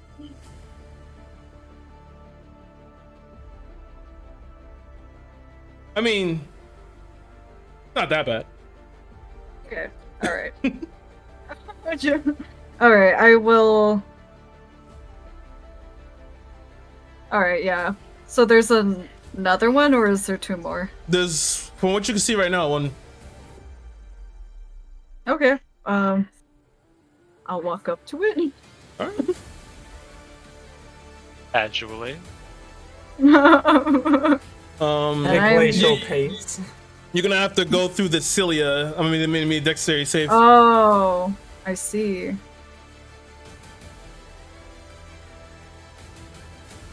Hold on. Why do I have advantage on dexterity saves? Where do I have that from? I don't know. Can I have advantage? It says I have advantage, but I don't know where this advantage comes from. If you hover it, it may tell you. Don't question it. Just It doesn't. take It just says advantage. Roll it. Alright. On dex effects that you can see while not blinded, deafened, or Oh, yeah. incapacitated. That's a So that's a a 10. barbarian thing. Ah. That's a 4, you said? 10. A 10? It's your Okay. danger sense. Give me wisdom save, please. Oh, great. I am great at those. Yep, that's a 12. Okay, nice. You take 4 points of 2 points of piercing damage. It's already halved. And you begin to walk into the cilia over here. Ew. All right, Bastion, you're up. Help with that. Oh, from where you Well, I'm are, give me a charisma save first. All right. See how that turns Did out. the- Ooh. I'm gonna flash a genius to turn that into a 17. Okay. Yep. What were you saying, Lovey? Sorry, they need to touch my skin, right? Mm-hmm. So, me wrapping my legs, my cloak, ripping a part of my dress off wasn't enough. My high boots and my high gloves wasn't enough. I would say You're telling me I ripped off my dress for no reason? I would say for this situation here, since you had to walk through pretty much a bush of them, like that, they would kind of like, how do I say, hentai their way up there. Well, no. Ew. If you're walking through a bush, they're probably touching your face and your hands, and Yeah. your Yeah, neck. but she has gloves and boots and Like they her- kind she of they put kind of clothes like on. they kind of like snake around you. That's what I mean. Like they search for those I areas. see. Oh well, then I am into this.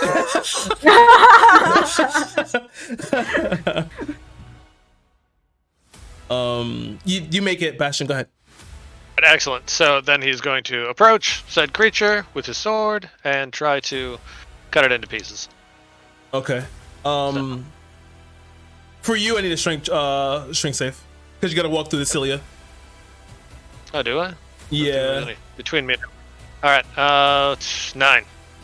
9. Okay. With the 9, you are pulled into the wall here, but you are within striking distance. You can strike. Give me a disadvantage strike here. All right. Well, 13. That doesn't hit. That's a miss. All right. Second attack. 16. Nope, that's a miss. All right. You're just finding really hard to find purchase here. Dead. All right, this one is going to. You watch as it reaches down and burrows into the ground. It's going to unburrow. Yeah, here. It's going to attack Zeltrin. Ooh, that's a natural 20.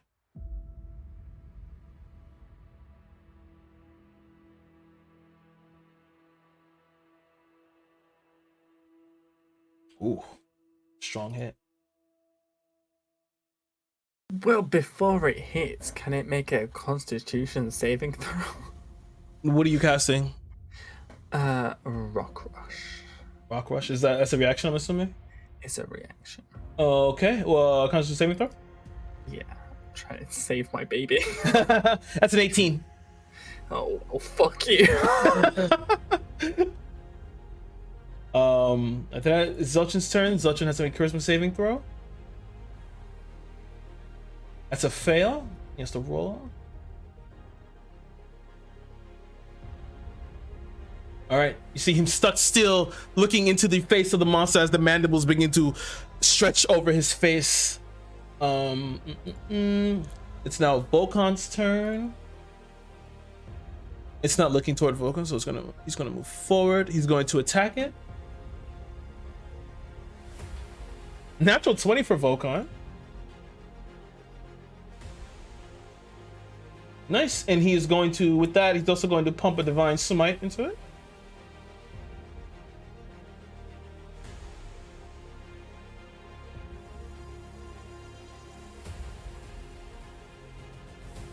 Really hefty hit there. Ooh, you see just like pale blue and white energy begin to surround the blade as he slams into it. Just sparks of like radiant light beginning to shower around. Rakan, you're up. Okay.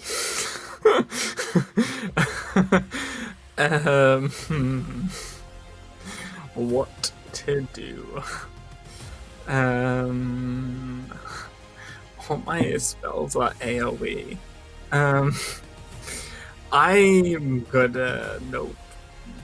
He's gonna have really good strength, but it's the only thing I can do. So give me a strength saving throw, please. Okay. 19 plus 5, 24.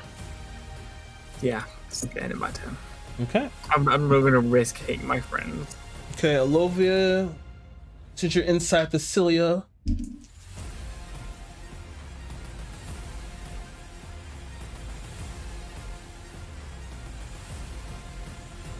7 points of piercing damage. Most of them are on Zeltrin. Sorry, how many? I wasn't paying attention. 7 points of piercing damage. That's half already. All right. But you can you're kind of like stuck, like the cilia are like kind of pulling you closer into the wall as they're trying to just sap your energy. But you can try and pull yourself away from the wall if you want to. I'll try. Yeah, I want to try. Because you're not gonna know what to do unless I tell you. Go ahead, make a strength save.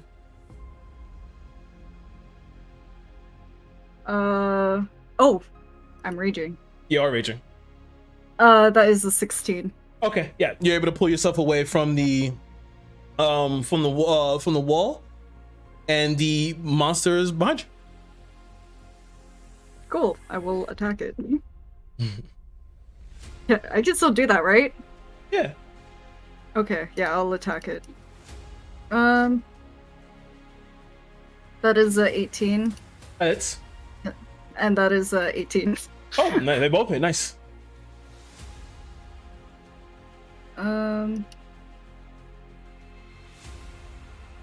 7, 23.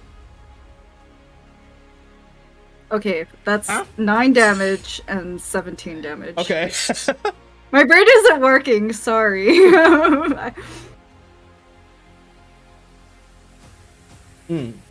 Nice, nice healthy hit, hefty hit as you come around, bludgeoning out the side of its abdomen, and then sides of the side of the shoulder blade of what you assume is a shoulder blade, like around its neck.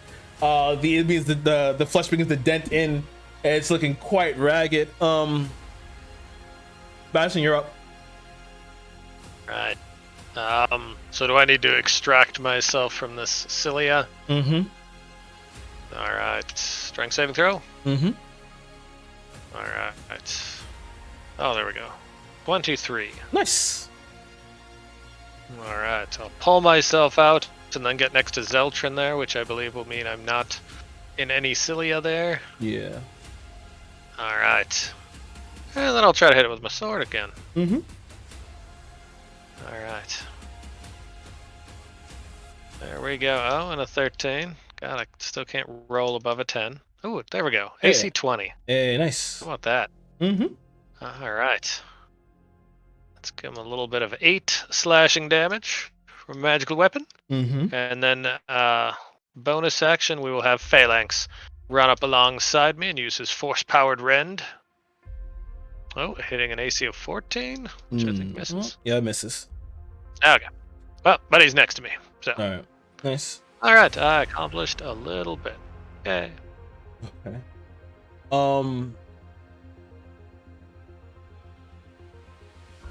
Seeing itself as surrounded. It's going to continue its tirade here.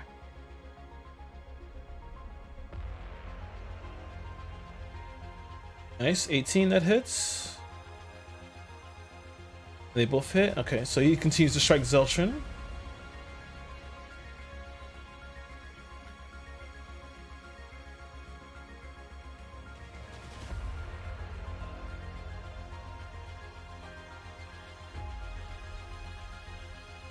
Ooh, just almost enough.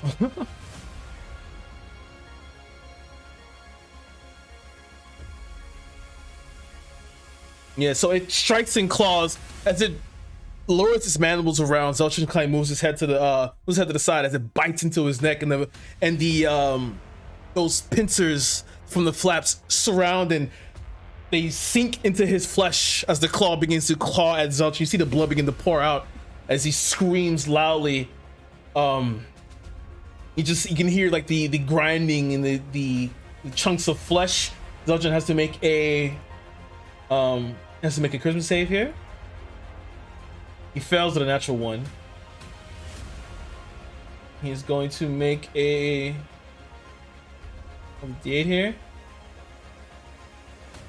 Okay, he stands there doing nothing as he's currently being eaten, pretty much. That's what I can say there. It's Volkan's turn. Volkan's going to attack.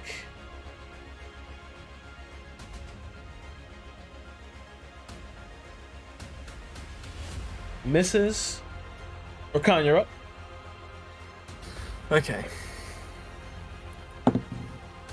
Does a 22 hit? And it's Okay, great. So I'm gonna get a piece of rock that has a shit ton of cilia on it. I'm gonna launch it at this monster. okay. And I hope that if the cilia hits him, that he has to do the wisdom. But just in case it doesn't, that's 16 damage. Okay. Explain to me its grisly demise. Oh, mate.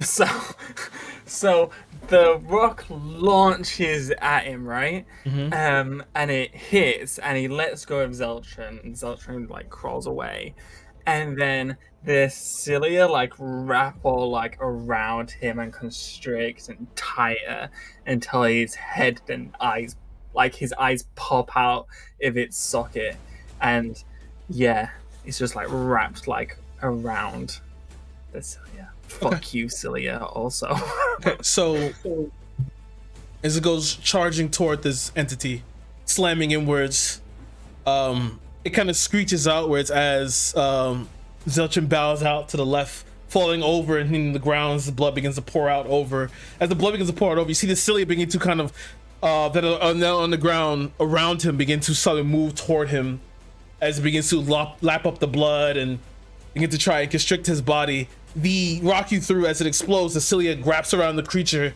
as it pierces into him and it wraps around his body and he falls over. As it falls over, you see as it begins, as like a multitude of mouths begin to form from the cilia, biting into it. You hear this unearthly, ungodly screech as it bites into it, and it continues to bite and continues to trail up the body. As it does, it continues to ingest, and you see it begins to wrap it up until it's like a cocoon shape. And then as it turns into the cocoon shape, you see that just as it begins to like slightly cover the head, you see it kind of liquefy outwards as it covers the cocoon, and it turns into that crystal you saw. And you can see this odd black shape of what you can see what was the creature in the inside as it begins to liquefy.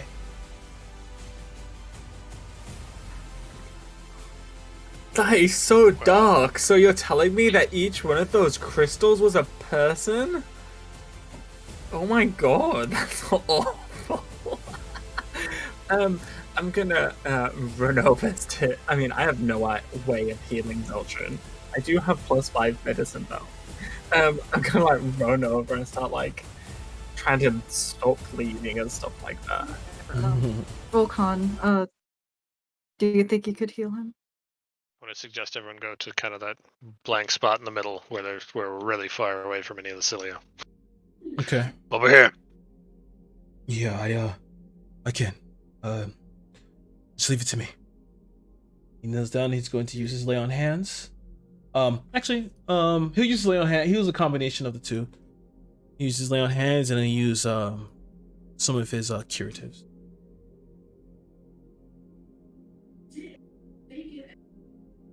So he's gonna put. Sorry. No, go ahead. I'm gonna put.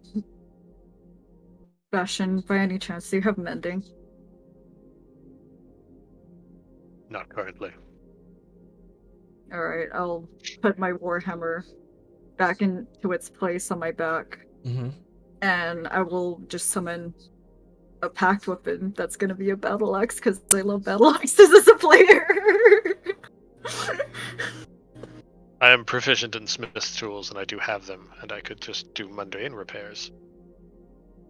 Is it, like, the damage on my warhammer, is it considered mundane repairs needed?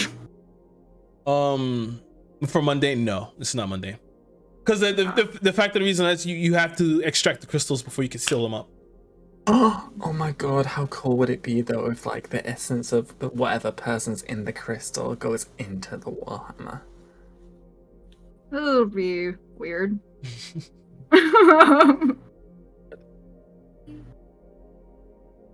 As you all go to the center, some of the your newer friends begin to come out. They come out again. As you see, he comes back and you see the purple one you saw beforehand. He's covered in like this black soot, and you see around him all like these bruises and abrasions. He has like a slight cut just like below in his abdomen. As he comes back dragging his bow and the knife he has, the dagger he has is covered in a bit of blood. From behind him, as you see him, you see another one of those creatures on the floor, but you see that it has the other two Tarkans in his hand. Their bodies crushed like in its palm. Izzy, you survived. We did. I am surprised. This pendant did not seem to repel the cilia at all. Am I doing something wrong? No, this does not repel cilia. This, you see, as he takes it, he takes off his, and then he just stares towards you, and then as he does, he points toward it and does like this motion. Ah, it's facilitating our communication. He puts it back around his neck. Not to be overly callous, but it seems there are two more unused of these. And I'm kind of the ones off his two buddies that got crushed. He looks back and he nods and limps back over and picks up the two. You see, he just like he kind of like, you see him kind of struggling at first to remove the hand, but eventually you hear just a sickening cracks as he finally pulls up the hand, pries the hands apart, and grabs the two and brings it back over to you guys. Really did pry it from his cold dead hands. Where I come from, tools are to be used. He nods. Let's make the best of the tools we have. He holds them up to you. Try to get one to Ilovia and Rakan so they can participate in our telepathic conference call. Do that. You see Volkan kind of like, he sees Ultron leans up. He's, ow! Oh shit, that hurt. Oh. We rest. All right, Take come some on, time. buddy. Do you need a ride? And then I'll kind of lean down, offer a piggyback ride to him. He looks towards you. His lip kind of perks out. It's on the back. Volkan looks like. Well, she sees them as her children, so to her it's not weird. So Volkan's just like. And that's the only I face can carry him too. This is true. Volkan, I am fine. Did we take a moment to rest? Can we rest here? As long as we don't touch the cilia, you should be fine. Is it that we don't touch the cilia, or the cilia doesn't touch us? There's a big difference. Yeah, they're a bit gropey. Yeah. Don't know what personal space is. Light keeps them at bay.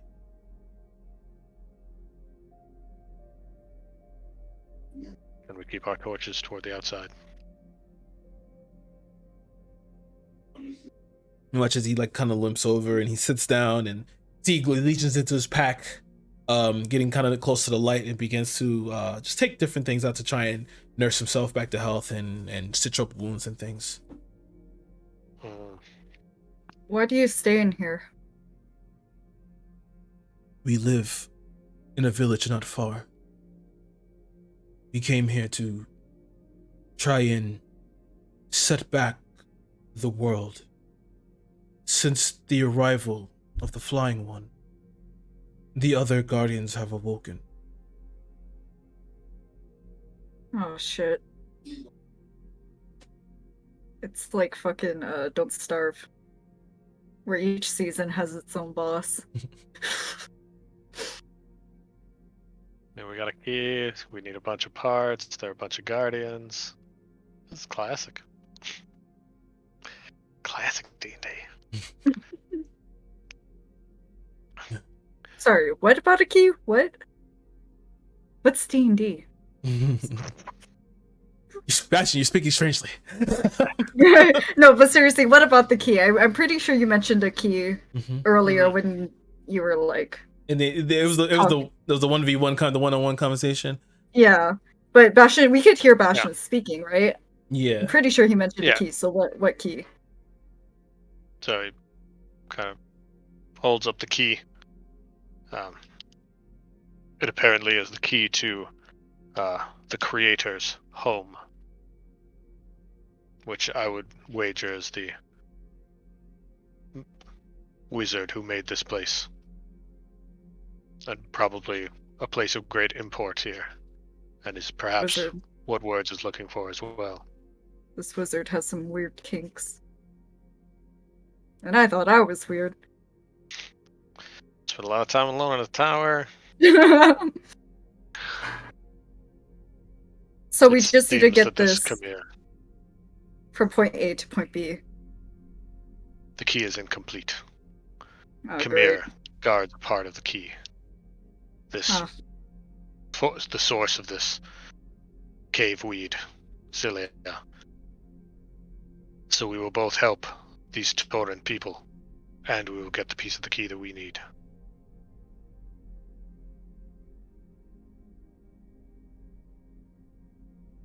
Oh boy. Yeah. Are we just making camp here? I think we could just take a brief or short rest, and then perhaps continue on. Yeah, how much I time don't has know if there are passed? any warriors that can be called upon, any more warriors that can be called upon to help us defeat Khmer, or if it is just this one last Tauran and us. Since I think we should complete his mission. Since you entered into here, it's kind of hard to keep track of time, but it couldn't have been no more than an hour or 2 hours. Oh great, that means like 300 years has passed. Yep. It's kind of We'll like get it's at done the and we'll deadly be on a scenes. starship. Lost in the Delta Quadrant. Fight off some Borg. Yeah. So, she just kind of gestures to the creatures. What do you suggest we can rest, because we're all pretty beat up? You talking to the purple Yeah, or person? just like it's a general question to the frog people. He's the only one left. Yeah. Does he have a name? Can we get his name? We'll just ask him his name. We'll introduce ourselves. I'm Bastion. This is Lovia. This is Rakan. I am Bokan. Caltrin. Yeah. I am Rikuna.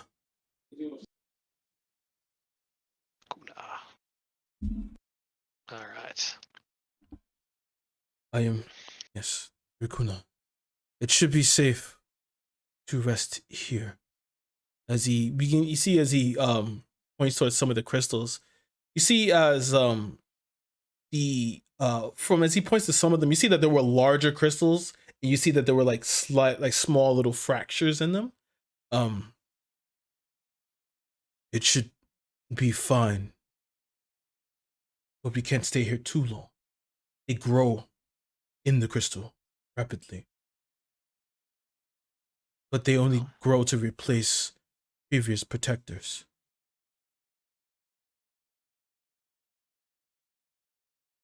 Let's take So an I was hour. right about the Recover our fucking. strength. So I was right about the Lucario the Mystery of You thing. Oh, what did it like? Did you like antibodies? No. Yeah. No. Well, protectors, antibodies, same thing. So, can we not take a long rest? You can if you want. Great. Can we take a I long think rest, please? we'd have gone for a short rest. Do we need a long rest? We didn't burn that many spells. I mean, I certainly did. I'm out of spell slots from almost falling to my death. Hey, you get those back on a short rest. Yeah, but I'm still like, I'm at half health. I'm really hurt. I am bleeding. I am just so wounded.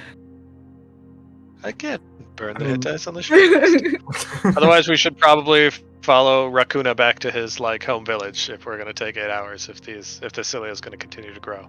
Okay, yeah, then let's go find a froggy tavern to to make our goal.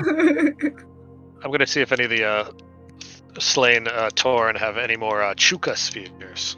Okay. Give me an investigation check. All right. Just because they seem like they'll be useful. 19. 19. Yep. You find 2 more Chuka spheres. Nice. Just really quickly, because for a while there I was really zoned out looking at one of my spells.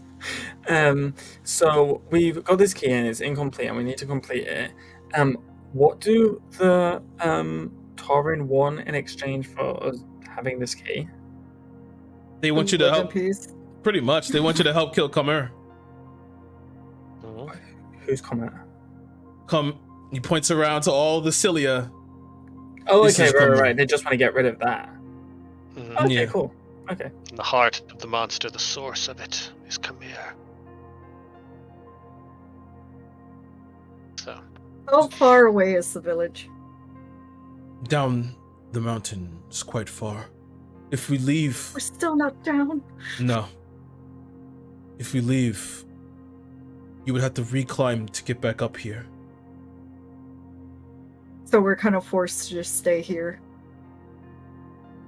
and if we leave, climb down the mountain, stay at the village, and climb back up, that's a lot of time for Khmer to grow. For there to be And more for my cilia daughter to return like be flown away. as well. More Um, words to get a bigger head start. how much time do you need to rest, Bastion? An hour will be fine. For a long rest? No, I honestly have burned like one spell slot. Just And, tell me how long it'll take you. 6 hours. The sentry's 6 rest hours? takes 6 hours, yeah. Okay. And then Rakan only needs 4 hours because he can trance? Was it 4? Okay. What we'll do is Zeltrin, Volcon, and we will take a long rest. Rakan and Bastion will do shifts. So we'll burn like a big fire, rest around that, and their job is to basically just keep on feeding the fire so it doesn't go out. Nay? Yeah, We can do sure. that. I'm down for that. I completely forgot I could do that, so thanks for reminding me. You're welcome.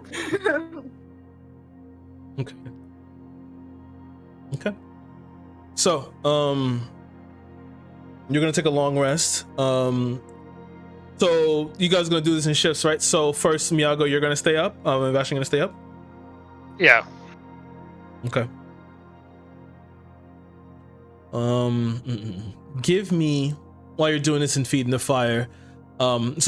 Just make sure I have everything correctly. I'm right to assume that everyone else is currently sleeping right now, and then it's gonna be Rakan who wakes up in like 4 hours, and then Elovia and Zeltrin are going to stay asleep. And I'm assuming Volcon is probably going to stay asleep as well. Yeah, they'll just Yeah, I'll be complete like their normal meditating. Okay. All right. So, for this, Bastion, I need a perception check. All right, Phalanx is helping me, looking out as well. That's his whole purpose. I got a 16, Phalanx got a 19. Okay. It's probably a few hours in as you're feeding the fire constantly, but also staying alert, looking around. Your eyes slightly drifting to the side. You're just kind of keeping a clock of everything. And you see a little bit further up another one of those crystals. You saw it earlier, but it seems to have slightly grown in size.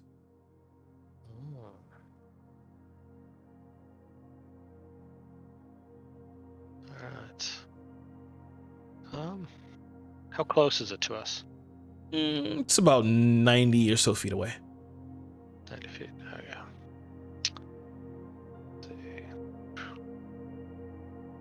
Yeah, just for fun, I'm gonna fire 3 magic missiles at it. Okay. You fire the 3 magic missiles. Extracts the crystal as some of it fragments off.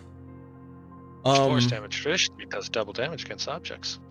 But okay. It's inanimate objects. Inanimate objects. This is considered in this stage an inanimate object.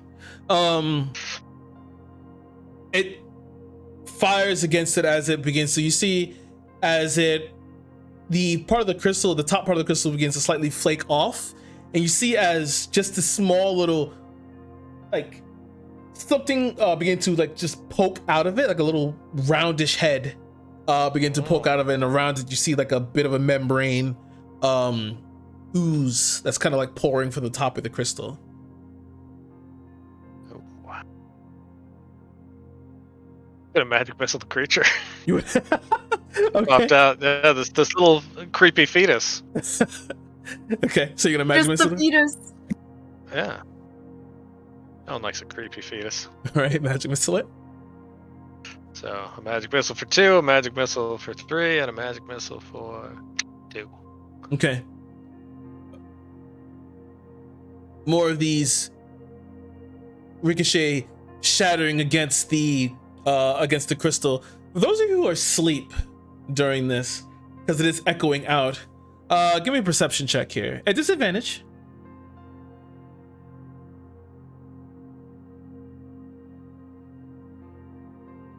That's a 15. Okay. 15. 15. Okay. So you stay asleep through the explosions. You hit the creature.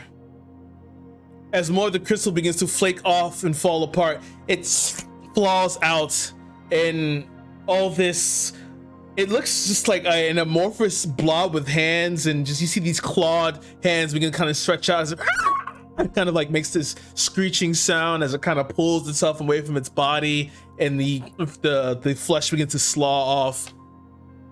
As it does so, you see that the mouth like again opens, but then it seems to like slightly choke and then fall and seem to be dead. Yeah.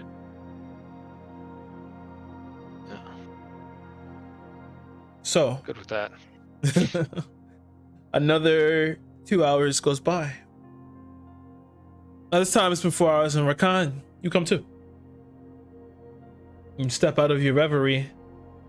Wake up from your reverie. So what is the order of events here? Bastion, are you going to shut down, or are you just going to stay up, still feed the fire with Rakan? So I'm still aware of my surroundings Mm-hmm. when I go into Century's Rest, and Phalanx does not need to sleep or rest at all. Okay. So I will face just kind of a different direction than Rakan, because I'm still aware of my surroundings, Mm-hmm. and I'll start recharging, and then Phalanx will continue to scan the whole perimeter Okay. along with Rakan. Okay. Rakan and Phalanx, give me perception checks. All right. 18 for Phalanx. Okay. 17. 17. So you both clock something after an hour or two of waiting. You clock something as you see 4 crystals that seem to be larger than before. And you see something begin to, just in the core, like as you begin to focus on it, you see just something in the center of it begin to slightly wiggle and maneuver as it begins to crack.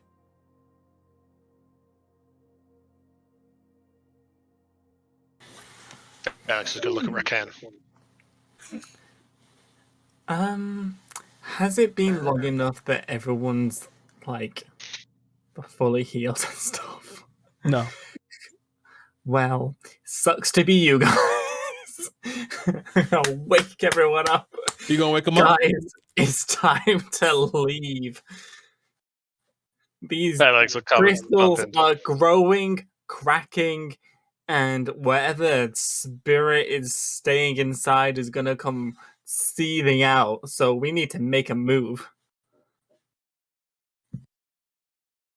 Okay. But since everyone's in such a deep sleep, well, not really. I'll ask for Alovia to give me a perception check at disadvantage. As for Bastion, of course, will you awaken? Just turn on and activate. That's a 19. Okay. We'll restart Ben's clothes. You also hear Rakan's voice as he says, "We gotta leave." As you begin to stand up, and you kind of shoot up, you see, you begin to hear cracking of the crystals around you.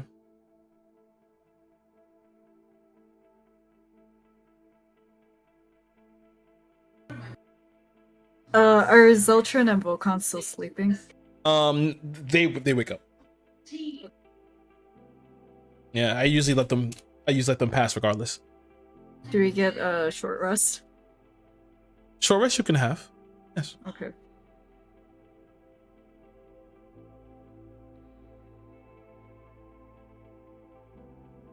You watch as Raccoona stands up, he grabs his dagger and his bow. He moves closer toward the fire. He watches, he knocks his bow and he begins to just like look around.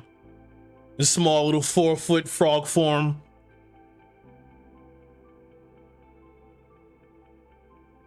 I'm gonna just take my Yiqua out of my pack and like set it next to Raccoona. It might work better than your knife. Looks Use up, your bow as much as you can. looks up towards you. He grabs the Iqua, spins it around, holds it out. It's a simple weapon. Yeah. When I destroyed one of the crystals while it was still hatching, the creature was very easy to destroy. Perhaps we try to destroy them as quickly as possible. He simply nods. As you begin to hear, you begin to feel this rumble. It's like the whole entire mountain is shaking. The earth is shaking completely entirely. You see, you feel like some of the rocks and pebbles begin to fall to the ground around you as one of the stalagmites fall. It crushes around and it forms into rubble around you. And then you see as the cilia all turn this green color. You hear all at once.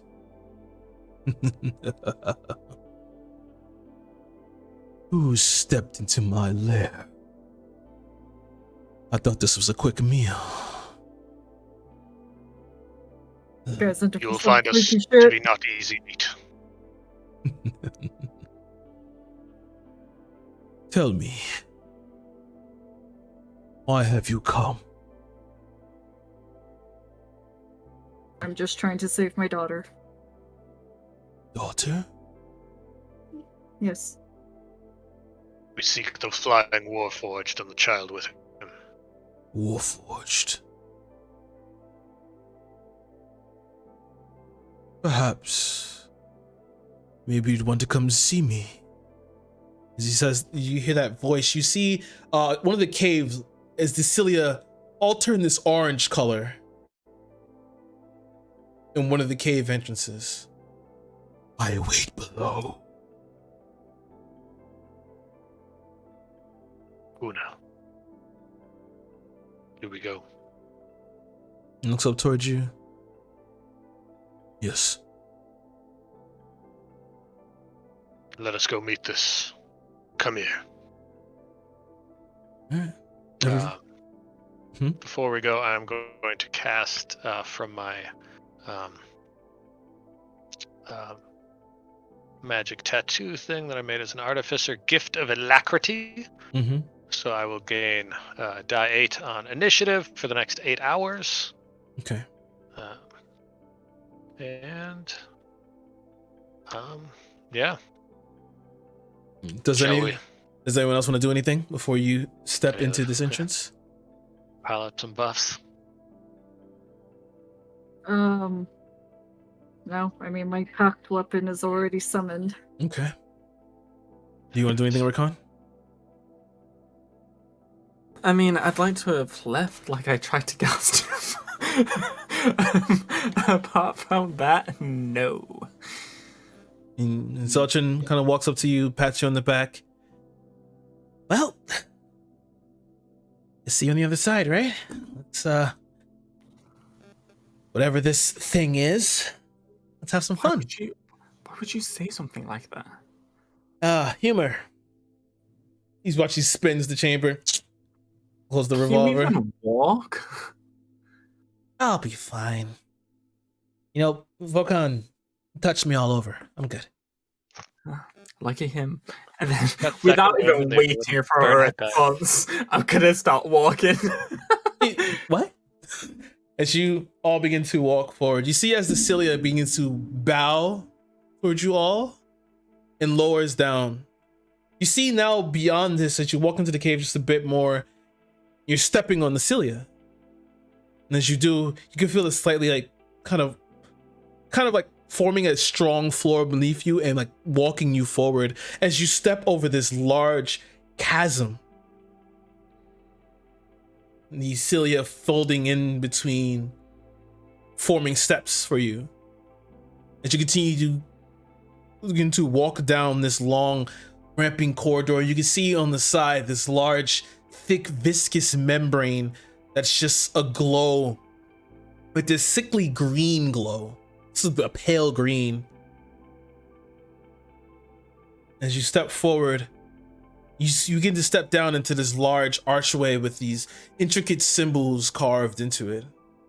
You step through, the cilia unfold and unfurl.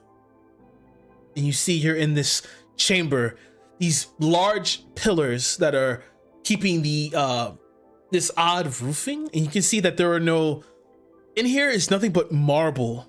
And in the center of this darkened area is a this odd currently inert intricate circle, it's like a magic circle in the center. You can see in this room that there are multiple boulders, and on top you clock with your perception these large, it looks like artillery at the tops of these like stone, these boulders, these large platforms that continue to they continue onto the ground, and they seem to be melded into the marble, like built out of the marble. And then as you look around, you see the wall here looks like it's made of an odd material. And as you step forward in the darkness, you see these six rows of eyes all beam onwards, red.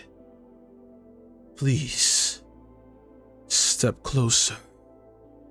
Let me get a good look at you. You step forward? Yeah, Bastion will continue forward. Yeah, I'm kind of nudging Bastion because he's made of metal, right? So, what are they gonna eat? You're gonna step forward. As you notice something odd, that there is no cilia in this room.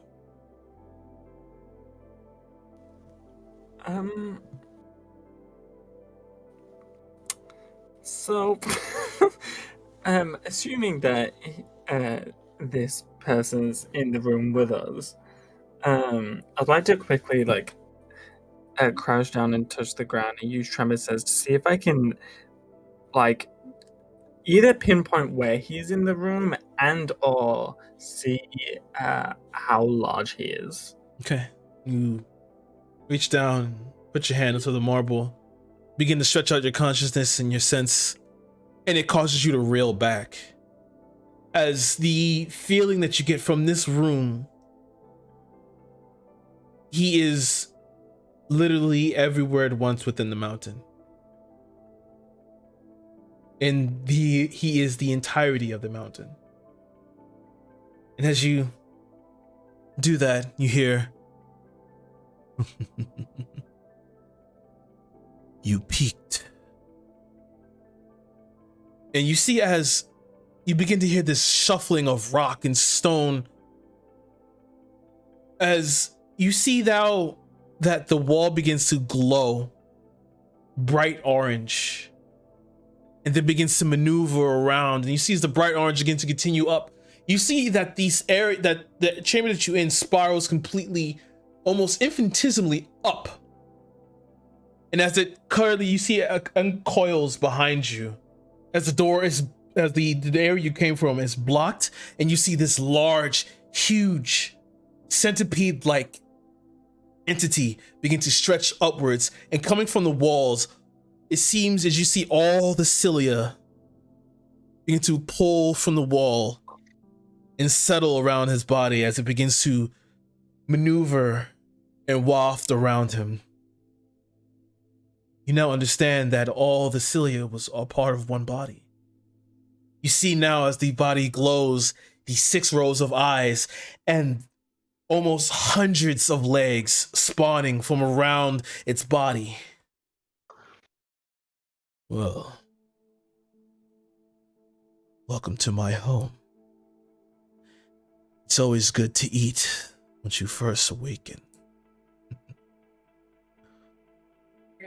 I feel like that's not true. I'll say this as a Lovey. I'm just making the comment. You see as the mouth begins to open wide, teeth, almost an uncountable amount of teeth, rows of teeth, stretching forward as you see all these large webs of saliva begin to hit the ground. It makes this odd chattering sound. It seems to cackle. So, I wonder what you all taste like. I've never had a metal man before. And you never will. So at this point, I think we'll end for today. He tastes like a stroke. I'm just saying, I kind of wanted to like have Olivia slap Bastion's ass and be like, "Go get him!" Hey, I got 5 kinda like chocospheres. provoking them. Yeah. So you have met Kamir. And I think this will be the first real boss fight you guys had? Do we level up? No. Crocodile was close. Crocodile was a good fight. Oh, it was the crocodile. He was like a little side thing, you know what I'm saying? What about the animal that the Warforged decided to The Bandersnatch? Oh, the Bandersnatch. I forgot about him. It was so long ago. I will never. Session 2. Well, I guess we'll come to Yeah. MVPs. Bastion. I'll go. I'm going with Raccoon the Mohawk Frog. Like the idea of a purple frog with an orange mohawk. Just living his best life in a cave. Living his best life. Lavi, I love you. I don't know. I really like dungeon crawling because it forces me to get creative. Mhm. Like a lot of problem solving, a lot of items that you use in the way that they shouldn't be used, but they work. Mhm. Like, if it's stupid and it works, it's not stupid. Yeah. But I don't know. I just really like that aspect. This is letting me get super creative in what's going on and what Ilovia does. That's good. Nice. there's more dungeons to come because the obelisk is quite the journey. And I can't wait to see the end of it because I'm gonna be exhausted by that time. Josh, Rakan. So there was lots of good moments.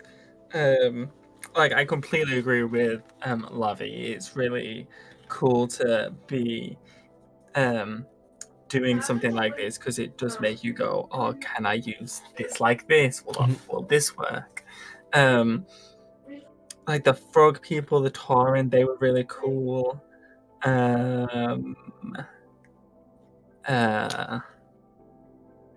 Being able to use, I mean, Cilia is the bane of my existence, so to be able to use them to kill one of those fuckers was so satisfying. Talking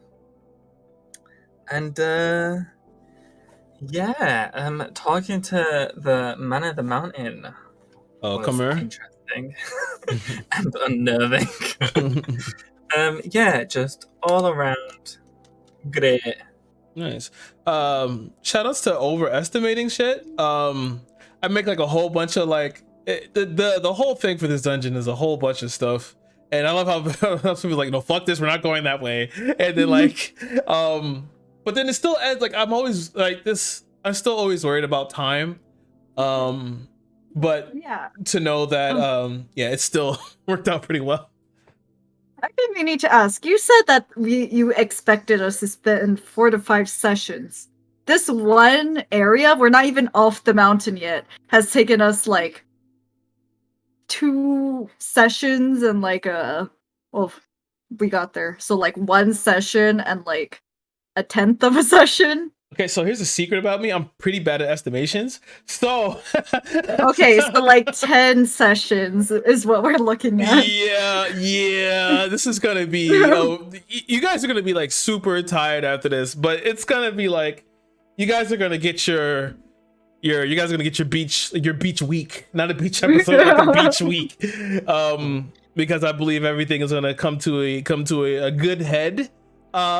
And once you get to the end of the obelisk, and everyone will get their I think everyone's gonna feel pretty good after that. They would get to the next leg of the journey, but I think getting through the obelisk, you guys will deserve a beach week.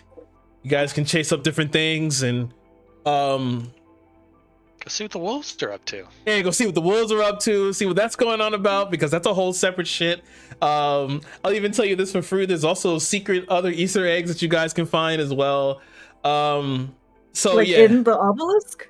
Not in the obelisk, but outside of the obelisk. The obelisk is it is what it is. It's meant to be like a going through the fucking northern crater and Final Fantasy 7 kind of shit.